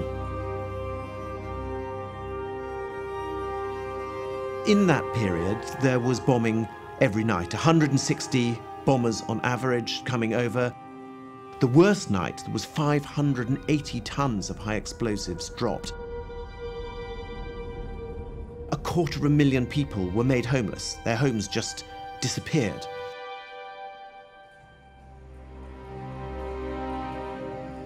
The psychological effect was enormous. The sirens sounded everywhere. The entire population went down into the shelters. But in fact, in this low-density city of 8 million people, the impact of bombing was fairly localized. So we can see areas of very, very dense bomb damage side by side with large areas of London where everyday life carried on as normal. In the first few weeks, London's docks and its industrial districts, as well as the city, its financial core, were targeted as a priority. But over time, the megalopolis was affected as a whole. The Blitz killed 30,000 people.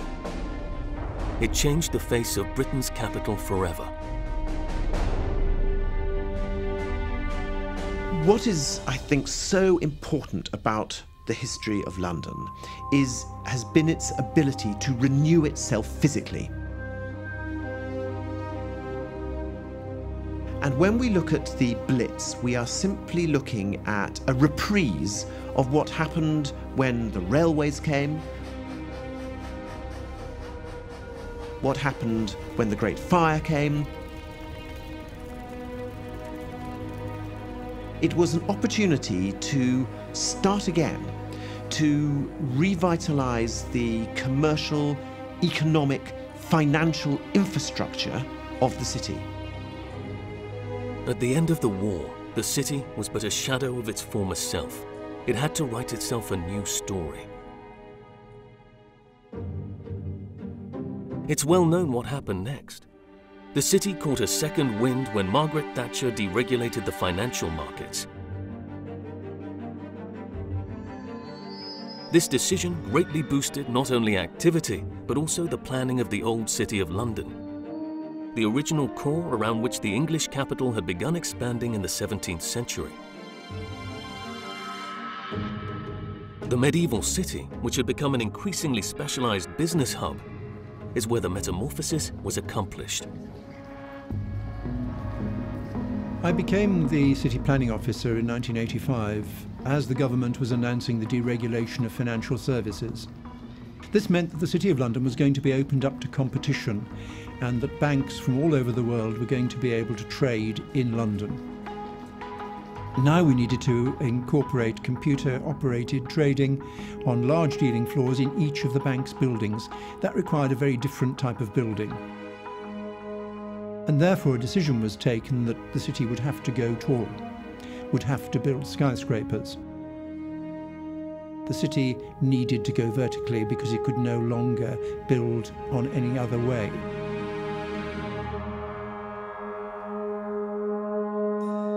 The influx of financial markets was now growing beyond the city's limits, so London's old docks began changing in appearance.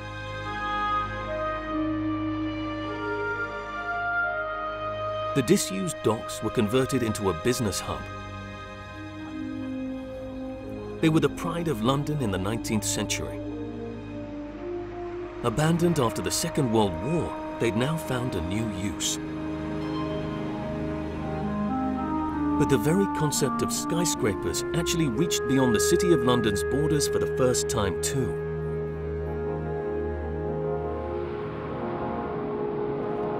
The Shard, 241 meters high, contains offices, but also luxury apartments.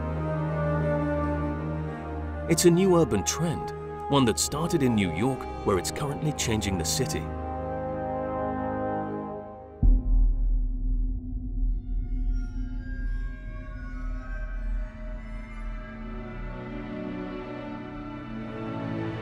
Of course, since the 1930s and its symbolic buildings, hundreds of glass buildings have been built in Manhattan.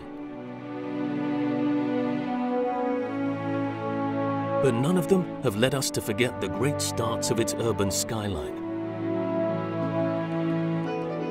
They will always remain iconic New York buildings, objects that form an integral part of its identity. In the future, however, there may be serious challenges. A whole new kind of skyscraper. They're called the super talls. 425 meters, 88 stories high. This one is currently the tallest skyscraper in New York, and it's a luxury residential tower. The super talls are curious yet exquisite objects, whose origin dates back over a century ago to when Cornelius Vanderbilt, the American railway king, decided to build the Grand Central Terminal, the terminus for his railway lines.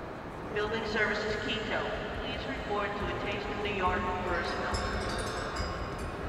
Grand Central is, above all, a great architectural feat. But here, the real novelty isn't the main concourse. It's the underground platforms and their use, which one of the original engineers came up with.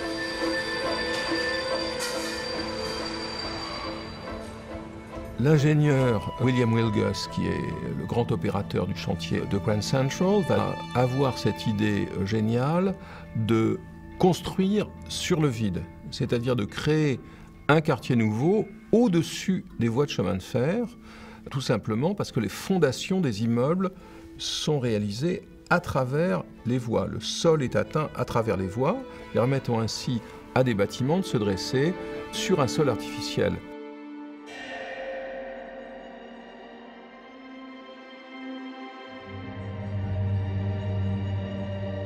Du coup, les promoteurs qui construisent les bâtiments n'achètent pas un terrain. Ils achètent un volume d'air, la possibilité de construire sur un volume d'air en posant ses fondations au niveau inférieur à travers les voies. All the big cities in the world now use this method. However, in New York, the concept of air rights developed into something else. Take the famous St. Patrick Cathedral on Fifth Avenue, for example. Since it had no intention of giving way to a skyscraper, it sold a property developer its air rights. In other words, the space above it, which it owned. In exchange for said airspace, it received a small fortune. The same principle applies to all buildings that fall beneath the authorized limit in their district. They can decide not to build on the extra space they're entitled to build in and sell it to a promoter, who can build above the authorized limit elsewhere. When you sell the air rights, you're selling that unbuilt space to a new developer who then is able to go to the city and said, I bought 20 stories. And literally the developer then gets to add that volume to the volume that he is already able to build. So if he's able to build a 30 or 40 story building and he buys 20 stories from surrounding properties, he's now able to legally build 60 stories. This concept has now been applied to much bigger skyscrapers. There are customers keen for this new type of tower, and technology has made huge progress. Engineering today enables you to build incredibly tall on a very small plot of land. So you can buy a plot of land that's 75 feet by 100 feet and build a tremendously tall building. There's really no limit. You could go half a mile high.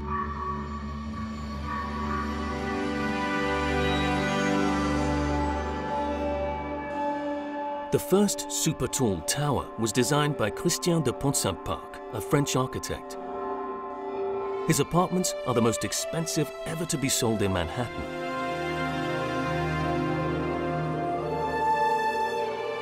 Views have value, and this is the trophy of the New York apartment, to walk out of the elevator into a domain that belongs to you and you alone, to see this commanding view of the horizon stretching in all dimensions. There is no greater expression of power and possession than a view of Central Park, an exclusive, singular place, even though the singularity of it is repeated 80 times in the sky until you get to the penthouse with all the floors underneath.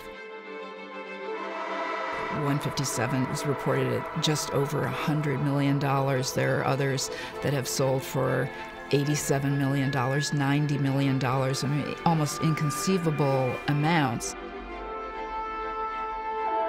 These new buildings will remain a simple curiosity unless they're multiplied in years to come, revolutionizing New York's urban skyline.